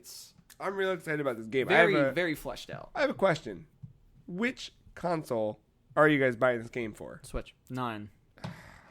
I got the collector's. Support third parties, motherfucker. Not Sonic. Not Sonic. I'll support Ubisoft 2 weeks after that. Boom. August All right. 29th. Fair. XCOM 3. I'm so excited for Sonic Mania. Yeah. Not to be confused with Sonic Forces, if that's what you were thinking. But I know the difference. Trust me. Okay. It's fine. You never liked any of the old Sonic stuff? I mean, I played as a kid, but I never got into it. Well, we'll do it now playing. That's all right. You'll fall in love. Bro, there's Shovel Knight that we keep talking about, and we just never got to it. We're gonna do it. We're gonna do it. It's summer, it's not a time for whatever. Cool. Well, that's show and tell. Tune in for more next week. But right now, we are just days away from the release of the new Nintendo 2DS XL. What a mouthful that is. Sure is. And with that, our good friend Matt is going to join the 3DS family. You think after the Switch comes out, it's a weird time to buy one. But I bought a PSP 3 months after having a Vita. So you're just joining the stupidity club of greatness. I bought a Wii for Skyward Sword. Right. You know, you're not only are you coming in at a great time, you might be coming in at the best time. What are you pointing? No, my contacts, the big lump sum that I got a rebate for. Rebate card came in. My man. All loaded and ready to go, and it's gonna get big old swipe, and it's gonna be a 2DS. So, with Matt buying a 2DS XL, I thought it'd be great if we could give him something to play when he picks up the 3DS later this week. And I think on launch day of this thing on the 28th, we're going to have the Free Cheese's definitive list of 3DS games. But specifically, this list is tailored just to Matt. You might notice it omits some things like Shovel Knight, which I didn't put on the list because Matt's already got a copy on Switch. He's going to play it on Switch. Yeah. Makes more sense to do that. So this is, again, tailored specifically to Matt. So no tweets saying that we're stupid. These are more eccentric to 3DS games, too, so they're not, like, accessible on other platforms. Curious if you put one franchise on here. There's one franchise I think I'm going to scream. We'll see. I'll let you know if it's not on there. All right, so I'll go through. These are in no particular order. It just is what it is. Maybe I will go particular order. Maybe I'll go from bottom up. I mean, if you had your list ranked in a way. Nah, they were just kind of from memory. But we'll go. All right, let's do this, and then what we'll do. Mark and I will just kind of say why we think it fits on the list. Okay. So, 15 games in total that you could potentially buy. All right. Pocket Card Jockey. All right. Developed by the same developers of Game Freak. Okay. You are playing solitaire to make horses race. Okay. Horses that you can breed to be better, and these are like cartoony horses, so like they look like you can get one that basically looks like a ponytail if you wanted. It has like flames on it and stuff. Like it's It is $7. Oh, I like that. That's a good price point. And there's a discount through My Nintendo right now, making it even cheaper. But it's just a quirky. I played the demo of it. You've played the full version of it. You've kind of gone way in. I like solitaire. Is it like a career mode and stuff to this? Kind of, yeah. Oh, okay. Because after a while, your horse has to get retired, and then you pick a new horse. Of course, and you can breed them and stuff too. Like all the ones you have retired, they can breed a new horse for you and better stats. It's just a goofy little whatever. Right. And like the stuff that the Pokemon people do when they're not making Pokemon is fucking weird and dope. Yeah. See Drill Dozer. Dude, that's like a perfect kill of your time on a plane. Yeah. Or on the toilet. We know you like poop games. Just don't close the DS mid-game or you disqualify. Oh, no. All right. I remember that. Because that is something great about the 3DS. Because you can't pause it. Once you start that race, you got to finish it. Okay. The Legend of Zelda Ocarina of Time 3D. I think we all know what that is. Yes. But I think that's a standby if you haven't played it. Did you play Ocarina? That's one I have played, but not. It is one of the few 3D Zeldas I would recommend people if, one, they're not really too avid with those kind of games. That's a good way to start. But I don't know, just especially the Master Quest mode is the only reason why I put that on there, because that to me is the definitive version of that. Now there are multiple endings to this game where it splits at a timeline, right, Mark? Don't make him cry. 3D. Never mind, take it off. This is.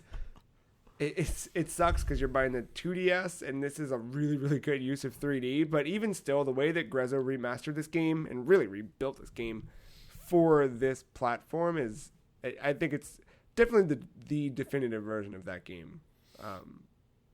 Just visually and everything. Yeah. Playing it there kind of fills in the gaps that your brain, seeing it looks like what your brain remembers the game looks like. But if you actually go back and look at the cartridge version of it, fucking gross. Oh. Kid Icarus Uprising. So this is great for you because you are already developing, I think, carpal tunnel from playing Dota. So if you want to add to that, you can get Kid Icarus. Well, because before, when this first came out, the 3DS, you had to get a Circle Pad Pro, whatever, on the side as an attachment. But now with these new ones, you have that little stick on the side. This might be a little easier. But I figured since you like Star Fox, it's basically like a on-rail shooter, but it switches between flying and shooting shit to being on ground with melee weapons and like being crazy action, like over the shoulder. And there's a lot of references. It's self-aware that it's a game. Are there lanes in an early game? I don't know. But so this is by the same director of the Smash Brothers series, and it's kind of like Kid Icarus. That's definitely promising. And Kirby. Was this the one that was on stage at E3 that one year? Or no, that was that. No, I'm thinking that card game. It probably was. Wasn't there like a weird card one? It does have like an AR card function to it. So it is that. Okay. Yeah, because at the trailer it was like did you miss me or made it just in time or something like that. Yeah. I remember this game then. Kirby Triple Deluxe. Traditional style Kirby game, but there's some bonus modes in there. Now, these bonus modes have slowly been rolled out to the eShop as their own individual games. Kind of like the 3DS take of Superstar Ultra. Yeah. Or Superstar, whatever. But it's a Kirby game, but if you're looking for just a solid Kirby game, that's probably the one to get. All right. And again, like there's a sort of Smash Bros-esque minigame inside of it that you can play. There's another one that just got blown out called like Blowjob Blast or something. That one's in there you can play. A couple other cool ones. I think there's a rhythm game with King Day too. Yeah. Day-to-Day's Drum Dash or something like that. No surprise. Talked about it earlier. Picross 3D Round 2. I really like. You were talking about it. I was like, this sounds like a puzzle. You got that game. math brain. It does. While I don't like the comparison to Sudoku, it scratches a very similar itch that Sudoku does scratch. And I think in that way, if you have an affinity for those type of puzzle games, this has something cool too. It's stupid at first. I'm telling you, it's stupid. The first few puzzles, I was like, I fucked up. Then you go, it's good, real good. You can kind of go with a few of the different options in this franchise. However, I chose this one for what will soon become obvious reasons. Scribblenauts Unmasked. Now, you missed the entire Scribblenauts series. Yes. Being as you not only never had a 3DS, you never had a DS. Scribblenauts, for the uninitiated, is a game where you play as Maxwell. Mm-hmm. And basically you walk through the world, you find a puzzle, and in order to solve said puzzle, you have to write a word. So you write in Cthulhu, and look at that, Cthulhu appears. But you know what? Cthulhu isn't actually defeating the enemy you need. So maybe you want giant green vampiric Cthulhu, and you can kind of do that. I only played the first one on the DS, but my trick to most of those puzzles was vending machine, basket, put said item in basket, which is a star usually you have to get, put that basket with the star inside of the vending machine, bring the vending machine to me, got it. It was really cool. Or jetpack, grappling hook, whatever. There's a lot of different things you can do to solve these puzzles, and like. And that was very limited with what the first one was super limited. That one has like so much more. This was the last one in the series. The last one they developed, Fifth Cell. And it had everything they had learned about verbs, about building that dictionary. And like, I'm saying Cthulhu because it's the easy one, but I mean like, really. He was there since the first one. If you wanted Maxwell to have giant boots to kick someone, you could say giant kicking boots or tiny potion, and you could drop it over someone and they would become small. Poisonous mushroom, and throw it at somebody and they become there is no right or wrong way. It doesn't matter. Like, whatever you think of, you can just, it's there. Unmasked specifically ties in with DC Comics. So not only is it a Maxwell Scribblenauts story, licensed DC. It's licensed DC. Oh, that's cool. So shit. They added Batarang. Batarang everywhere. Yeah. Batarang. And as you meet, just little cartoony little like paper doll they look like, and they're really adorable characters. And as you go through the story, so like you can't necessarily use Batarang from the start. I think you might be able to, right? Okay. But just as an example, you might not be able to, but you meet Batman, then you get Batman stuff. You meet Green Lantern, then you get a Green Lantern ring, and you can really go fucking crazy. Yeah, Green Lantern. Sofa. Green Lantern is essentially the Maxwell of the DC universe. Right. That game, when I bought my 3DS, for 3 games. Really, Scribblenauts pushed me over the edge. He was even a Smash Brothers recommended character from Free Cheese. It's true. That one, I really can't recommend that one enough. I think that's a really, really cool. Again, especially because you want to work that creative side. That, and you never played any of them. By the time this game came out, I think the franchise was a little tired, but jumping into it without ever having played. How many of those games were there? Do you remember? Like 4. I think 5. See, I remember quite a few. Because you had the first one, you had Super Scribblenauts, you had Scribblenauts Unlimited, and then Scribblenauts Unmasked. Maybe it was 4. Maybe I thought there was a 5th. I don't know. Yeah, but it's from the same people that did Drawn to Life. Drawn to Life, right? Luigi's Mansion: Dark Moon. Did you play Luigi's Mansion, the original one? I think I played for 15 minutes one time. But this one, at a friend's house. You know what it is. You're ghost busting, wandering through as Luigi, but it's cool level based puzzles that involve you catching ghosts. It's just a fun adventure. Do you recommend playing it to the theme of Ghostbusters on repeat? I hate that theme. What? It gets overplayed so much now, so I would never recommend it to anyone. But if you listen to the newer one, you'll appreciate the older one. Ooh. From Fall Out Boy featuring Missy Elliott. All right, next game. Luigi's Mansion, developed by Next Level Games. It's a solid game. I'm not selling it well enough. But that one's one you can kind of lose a lot of time to. And which one? Also, Luigi's Mansion. Oh, yeah. And also currently on My Nintendo discount. I think you can get it for $15 or something. It's not bad. I only listed one, but there is a trilogy of games. And these you've already expressed interest in. Box Boy. Yes. From the developers of Kirby and HAL Laboratory, Box Boy, puzzle game that involves... I forgot how far I was in that. QB, which is QBBY, and... Cube, baby. And it's platforming and puzzle solving and... That's a day one buy. Yeah. Very simple. That's definitely day one buy for me. Box Boy's fun. Rhythm Heaven Mega Mix. You like WarioWare. A lot. From the same people that brought you WarioWare comes a rhythm game. But it's not a rhythm game like Guitar Hero or Parappa the Rapper. It is one where you are a bear in flannel and you're chopping wood while cats dance behind you. And you have to chop the wood to the beat. Okay. They're all silly visual cartoons that play out. You go through these different scenarios. And it's not really music related at all. But the stuff that you're doing is so if you took off the WarioWare paint, you're getting the same game pretty much. Except it's all rhythm based. Okay. Yeah. You're plucking out beard hairs from an onion man. You have to do it in sync. You are snowboarding and you have to duck and jump and duck and jump. Yeah, just wacky mini games but in rhythm form. Fucking great. And this is the best of... The Mega Mix it's taking the games from the Wii game, from a DS game, and another one, stuff, and ones that never got released in America, all into this one thing with some new levels in there. They're just really fun, goofy little rhythm games. Pushmo. Okay. Pushmo is a 3DS original. Yeah. It has a sequel called Crashmo. Yeah. I would say Crushmo. Yeah. Pushmo, you play as this little guy, and I forget his name. Yeah, I forget too. He's like a red. He looks like a red sumo wrestler with big gloves. Yeah. Okay. Yeah.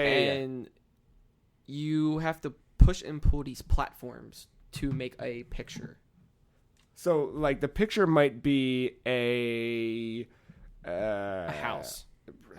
You know what? There is one that is Link, right? So think about, if you look at my 3DS, right? There's little Link right there. Okay. You see the picture. Yeah. You walk up and you see Link just like that. You need to go from the bottom to the top to save your little boy. Pull out the right ones. So you're pulling out his legs to climb up a certain spot. And it's just a way. Is this like puzzle solving like Catherine? Yeah, in a way. Okay. Yeah. Okay. Imagine mini tiny cartoony Catherine made by Nintendo. And I'm God, no. I'm like, that's a weird game. I'm like 70% through that game. Yeah. And I'm at a part where it's just ridiculous. That's good. And that one's another $10 or and less. You can rewind to fix some of your mistakes, or you can go all the way back to the bottom, hit a platform, and everything resets. It's cool. Yeah, and then Crushmo is just Crash mode. Crash mode. Sorry. So you're not racing as time climbing up. There's not no, I think there's you not just a pile of demons chasing No. you. No. This is all just trying to figure out what order to pull the stuff in. Yeah. Crash mode is that same aspect, but now 3D. Right. All right. This next one, Mark earlier mentioned maybe he would take it off. Yeah. And for the same reason that I said Scribblenauts, I say New Super Mario Brothers 2. So, again, missing the entire 3DS and DS life cycle, you never got into the new Super Mario Brothers. I played on Wii. How much of it? I completed it. Fuck. Not like all the. No, I know. I just think compared to what you have on there, is there any reason why I don't think it needs to be on there? True. This one, like, when that game, when New Super Mario Brothers 1 first came out, I got that on DS and it was like, oh shit, we're going back to 2D. That's the one. I did play the Wii, right? Yeah. That's the one I played through. I didn't play the 2D side scroller where you could play, you'd shake the thing. I did play the one on DS and I did beat it. And the good thing I have to say is that those games are good for one player. Oh yeah, no, you don't want to do multiplayer. I know that. That's the only reason why I don't, and I don't like the music either. The music after seeing 7 of those games in a row, I didn't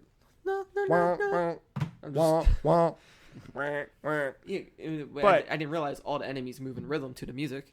But I think I didn't realize about the Wii, but this one I think is a fun one to explore. New Super Mario Brothers 2 specifically did this big thing with coins, where there were just coins fucking everywhere, and that adds a new kind of gameplay mechanic to it, where like you'll get special bonuses. Did you play New Luigi Brothers? That was Wii U. He wouldn't have played that. Oh, yeah. Next up, Legend of Zelda: A Link Between Worlds. So the sequel-ish to A Link to the Past. This kind of started the whole getting back to the roots, like picking how you want to go about these dungeons. There's no real order. Yeah, this was the first step into a new type of Zelda. What I like about this is if New Super Mario Brothers was to the Super Mario Brothers games on NES, Link Between Worlds is that to A Link to the Past, where it's a new version of something old that is using kind of 3D models on a 2D plane. Isn't there like a modes where like you switch between like the top down and the side view? Yeah. So you get this bracelet and you can go flat and be 2D and get between little crevices and whatnot. Kind of like what you're gonna do in Odyssey come October. Yeah, a little bit. And you can solve some puzzles by doing that. So like you need to push something out of a wall, you can just. You're not in it for very long though. It's a timed thing, and it's not like a never-ending thing. Yeah, everything uses a magic meter. Mm-hmm. Right. So your arrows and bombs are based off of that meter too. Now this next one I really put on here so that I remind myself to buy it come Friday so that we can play together. But Mario Golf World Tour, which I've been dying for this, and I know that Mario Golf is something you've been interested in. Right. Yeah. It's also that 3DS sports one. There is that. As well. That's baseball and horse racing. Yeah, it's like 6 of them in one that just came out. Yeah. That one might be one that we could look into. Mm-hmm. Definitely getting golf. Golf is another day one. And Golf 2 is on that discount thing right now, which is another added bonus to it. Saw the reminder. Fire Emblem Awakening. All right. Specifically Awakening, I think that Fates, after further inspection, Fates got away from that franchise in a way that I didn't love. I loved the story that they took, but maybe it was because I played Conquest and it was just far too difficult for me to kind of naturally enjoy, but Awakening was perfect. It didn't feel like Fire Emblem to me. Fates? Yeah. Yeah. Awakening it's probably a decent strategy game. Yeah. But it just something about it just did not feel Fire Emblem. Like it didn't scream Nintendo to me for some reason. I get that. I get that a lot. And Awakening is a good gateway to get into that series. It's that's exactly what got me into it, is Awakening. And I think if you're going to take that step, you like Tactics, right? Final Fantasy Tactics. I actually never played Tactics. But then like you'll love this. But I do like XCOM. I know that's a kind of a different type of strategy game, and that's not quite. But it is still step by step. Like this kind of has like that, in a light way. This kind of has like that Mass Effect approach to where you can build relationships with the people you fight with. It's got and then towards kind of not really spoiler, I guess, but like that involves like you can have children at some point, and then you play as them, and it could it's a long lengthy story, and like it's all about that character development as well as having this. And the gameplay, imagine chess with rock paper scissors, where you do have the weapon wheel, right, where this is strong against this, is strong against this, is strong against this. And the movement itself is very like grid based and whatever. It's I'm familiar with what an RPG strategy game is, but just usually it's just not in the genre I like. Right, it's in that fantasy, and that's the one thing Fire Emblem kind of turns me off in a way. I'm curious though to eventually try one. But that's where like XCOM, like this story I thought that was cool, like the little alien like last defense of Earth kind of thing. That was a cool little plot to put that in. This is the one where I don't think this one's overtly. This story might be a little more enticing for you. I feel like I think there's some charming characters that you might like. And it doesn't have too much of that because I'm with you. I can't dance down too many roads that are very similar. This one doesn't go down that. Okay. Now, fuck Lord of the Rings. This is not that bullshit. Oh, but like, hold on, the movies are great. I mean, if you said The Hobbit, I would agree with you. Fuck The Hobbit. Okay. Yeah. If you were to play Fire Emblem already, I would have recommended the newest one that came out. Shadows of Valencia. Yeah, because this is based off of Fire Emblem Gaiden, which is not typically a traditional Fire Emblem game. This one's more, it's got dungeon crawling and things like that, but they put so much effort into it. Everybody's fully voice acted, just about like 98% of it. This is the content on the sides. I mean, there is like a season pass thing, but whatever. What doesn't have it? Yeah, but it has a lot of nice bells and whistles that aren't there. Just I'm gonna dive into that one eventually, but I think for you, like again, like, this is Awakening was my good. That was the one that like finally got me to go. I played the demo. Yeah, this one I played beginning to end, and what I loved is they finally became those characters outside of Smash Brothers, because it was always like, oh, there's Roy's our boy, great. Now I kind of got a little bit more of it. Yeah, I think with the demo, I think you could transfer. Yeah, your saving character. So that too, like. So I have a chance to try. Oh my god, yeah. Utilize like a lot of these are gonna have demos, like. And like if you like it, then you can continue from where you left off. That's nice. Rhythm Heaven that I mentioned, that one's got a like a lot of these all have demos you can download. Pocket Card Jockey demo. I did the demo first, but what sucks about that? Just buy the game if you're gonna get it, because there's a tutorial that's bullshit. Yeah, and you'll have to sit through it twice. Yeah. So save yourself some stress there. And last, certainly not least, Super Mario 3D Land, which I think is like the pinnacle 3DS. That's the one I would pick over New Super Mario. Yeah, for sure. I haven't even played it, and I love the way it looks and everything. If you were gonna go for one versus the other, 3D Land is fucking gold. It's really good. It's a more intimate one in 3D World. Yeah, and it did some really, really interesting things with platforming for the first time in a Mario series. And it kind of like, for the longest time we had the 2D games and we had the 64 style games that later became Sunshine then Galaxy. I wonder if this game will be inhibited because of the lack of 3D function. Because Nintendo loves to use Mario as like their flagship for like some of those things. Do. I went back to it after the 2DS had originally come out, that first 2DS, because I was like, how the fuck are people going to play this with this thing out? And I turned off the 3D and tried to do some of those puzzles again. It's doable. Okay. It's definitely weird, but doable. And there's not that many of them where you needed the 3D. Right. And it really only added, it's just sometimes things are out of view, where the 3D kind of made it that diorama effect, but I think you're fine. My only concern, and I do want to get to that eventually, owning this little handheld now, but my only concern is I would get through that and then not want to do it again come October. I don't think so.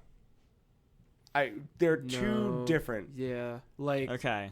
This is the third. I think that the 3D Land, 3D World series are a third type of Mario. You had 2D. Yeah, it's basically like New Super Mario Brothers, just a different angle to go about it. But it's that half step between New Super Mario Brothers and the 64. Because those are not like free roam exploration.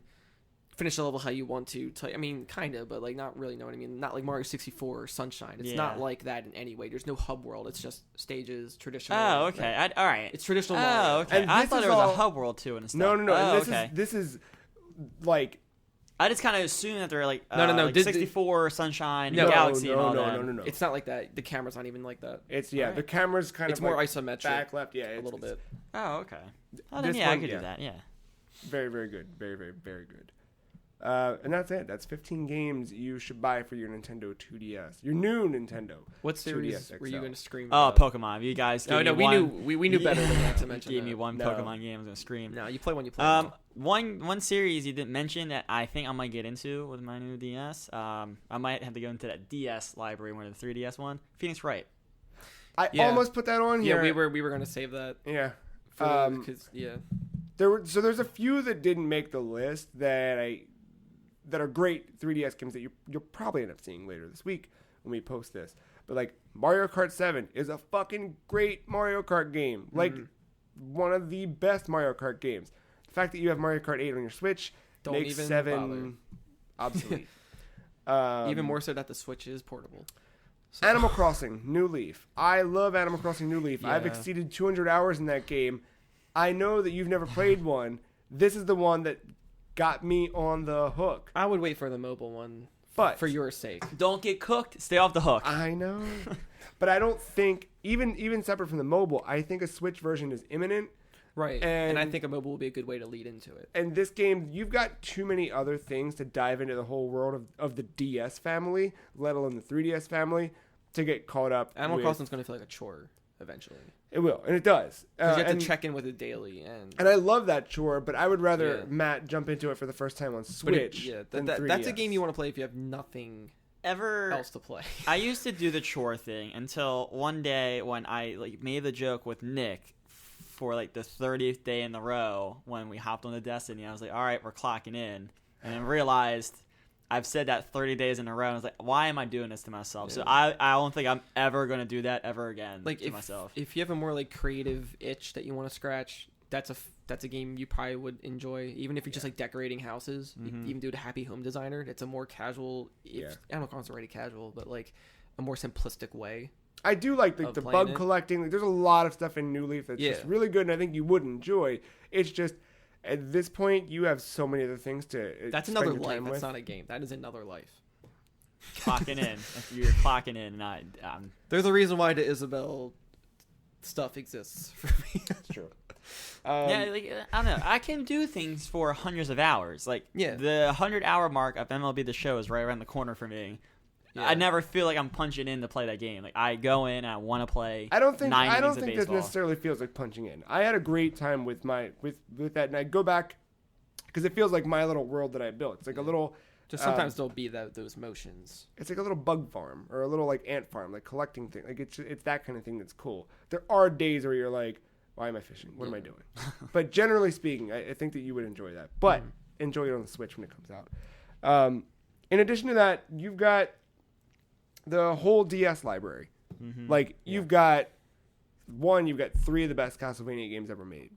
Yeah, I might borrow one of those boys. The Zero Escape games. You got the Zero Escape games, the non-R games. You've got Virtual Console too. You've got Steam. All of this stuff because you really Virtual Console for that DS, the new one. You will only have that's the only one where you can find Game Boy games.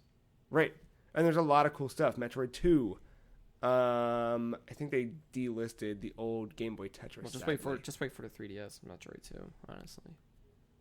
True, but you could. There's a Mario Picross, which is really good if you want to dive into Picross in a light way. You've got.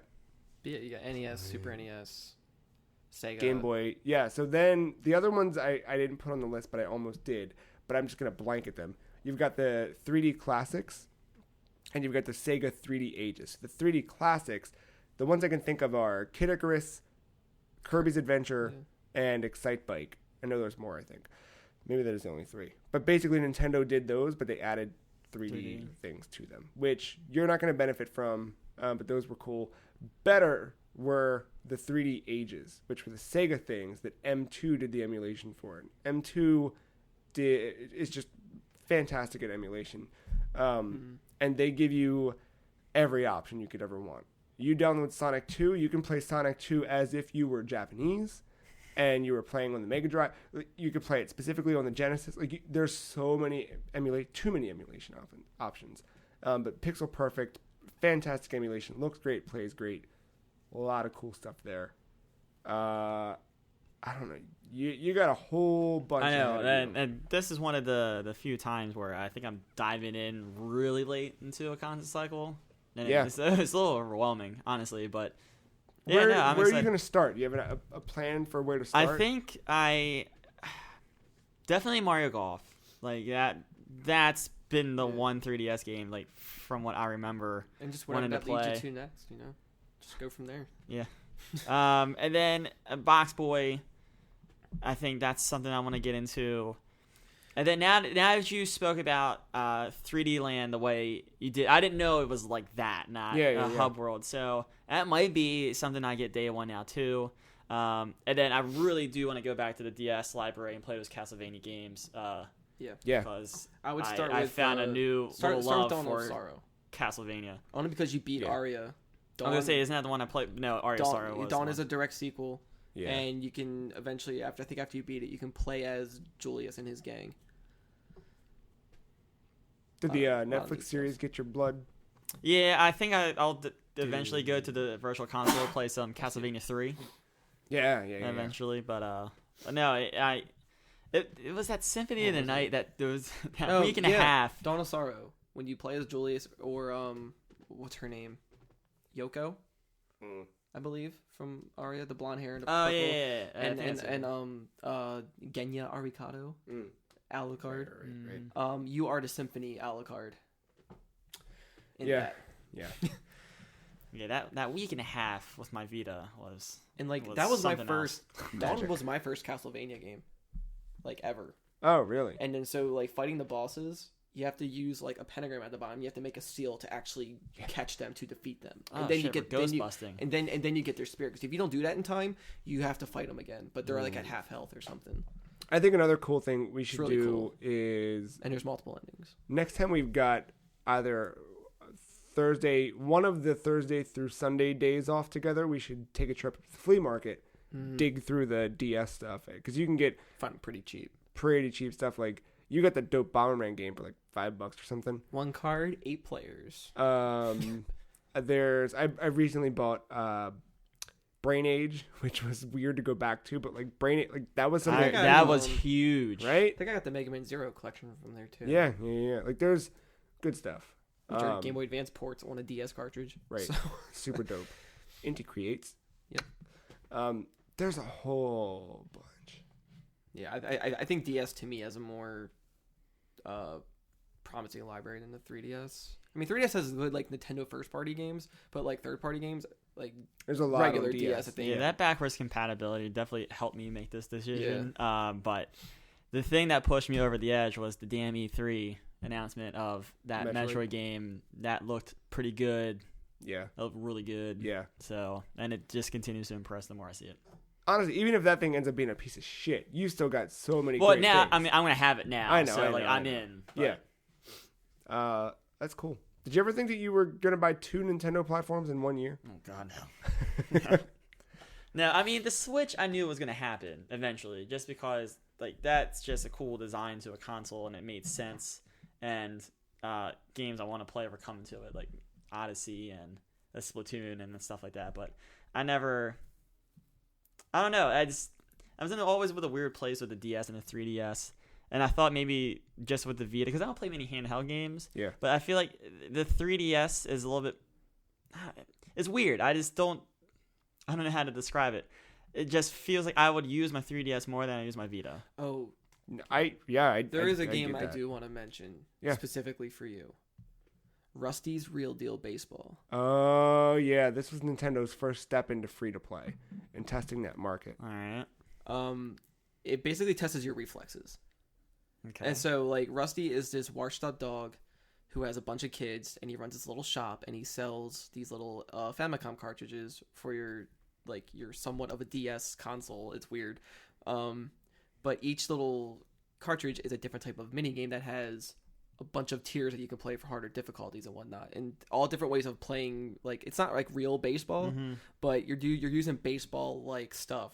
So it's always like hitting a ball to like hit like UFOs or hit certain home runs or like different speeds. Like they'll throw balls at you at different ways. There's all these goofy ways of trying to like complete these waves. And the first one's free, but then you can get items that can put discounts on the future games. So at most, you're only paying like maybe $2 or $1 for like a cartridge by the end of it. And you can like haggle with the guy too to like talk him down in pricing. You can get him as low as like $1, I think, sometimes. Yeah. Otherwise, like you could just download the game and then download all the mini games for X amount of dollars a piece. I just let you try mine. I mean, yeah, you can download it for free and try it too, but. Mm-hmm. But that was their first like foray into that, and it was cool that you could like talk down the price of what your in-game purchase was. He makes you feel bad because he's like he needs money for his family. Yeah, because he's a single father of like 7. And you're haggling with him over digital purchases. It's a cool like you're using your me as your main character. Yeah, and everything. Yeah. I gotta dive into all that bullshit. There's so much. There's also a mini game in A Link Between Worlds where you're playing baseball as Link and you're trying to hit home runs. Yeah, that's cool. And I think it came from that or something. There's a lot. Man, I didn't even mention Smash Brothers, but totally Smash Brothers. I just feel like you didn't really have to, you know? Yeah. Yeah, Smash Bros. Is what it is. I don't think I see myself getting it on my DS. Unless you're like itching for Smash, I think it's good on there. I'm not at the moment. That's the thing. So unless you want to use your DS as a controller. Transfer a character between games. But even that, what game I'm going to transfer? I mean, because you can use your Mii from that and put it into someone else's console and use a Mii Fighter if you wanted. Even still, they made the DS controller for Wii U a separate standalone thing you can buy for like $1. Yeah, that's true. Instead of buying the whole game. Mm-hmm. But the one thing that's cool about that is if I don't know, I forget where I'm going. There are some cool things in the 3DS version. Yeah, I don't think I need that right now. Yeah. Especially, I think we all are in agreement that Smash is sooner rather than later. Yeah, I think it's coming out this fall on Switch. It's not coming this fall. This fall. It'll be out this fall. It'll be out this fall. You gotta believe. Well, that's gonna do it for episode 207. Hopefully, this one hits the internet and everybody gets to listen to it. We'll find out. Maybe. Yeah, we'll see. We are recording on Matt's computer, so hopefully. I think it'll be fine. Hopefully the solid state rate's faster. Yeah, we'll find out. Yeah, but this is a good episode. Good catch up. Nice 2.5 hour chunk. They didn't get it last week, so it's true. It's like 2 episodes in one. I didn't expect it to go this long, but cool. I feel pretty good. You feel like you got a good solid list to walk into the 3DS. Oh yeah, definitely. Good. Well, if you like this episode, you can find it and all the rest of our episodes on thefreecheese.com, where you can also find the rest of our articles and things that we write. We'll have some cool stuff this week to wrap up our July cover story as we move into August. We're also on iTunes and the Google Play Store, where you can download every episode and subscribe, so they just show up magically on your cellular telephone. You can follow us on Twitter. The Free Cheese is at Some Free Cheese. Matt is at MattyIce131. Marc is at og_mental, and I am at The Free Cheese. Instagram, Facebook. Marc's been keeping the Facebook page up to date. Go there, read things, like things, etc. I don't know how Facebook works. I haven't had it in more than half a decade at this point. Wow, it's been a long time. I don't know what else. Did we hit them all? See you on the Splattlefield? I don't know. Don't get cooked. Stay off the hook. Cool. Well, thank you, Marc. Thank you, Matt. Thank you, listener, for hanging out with us. We'll see you in another week.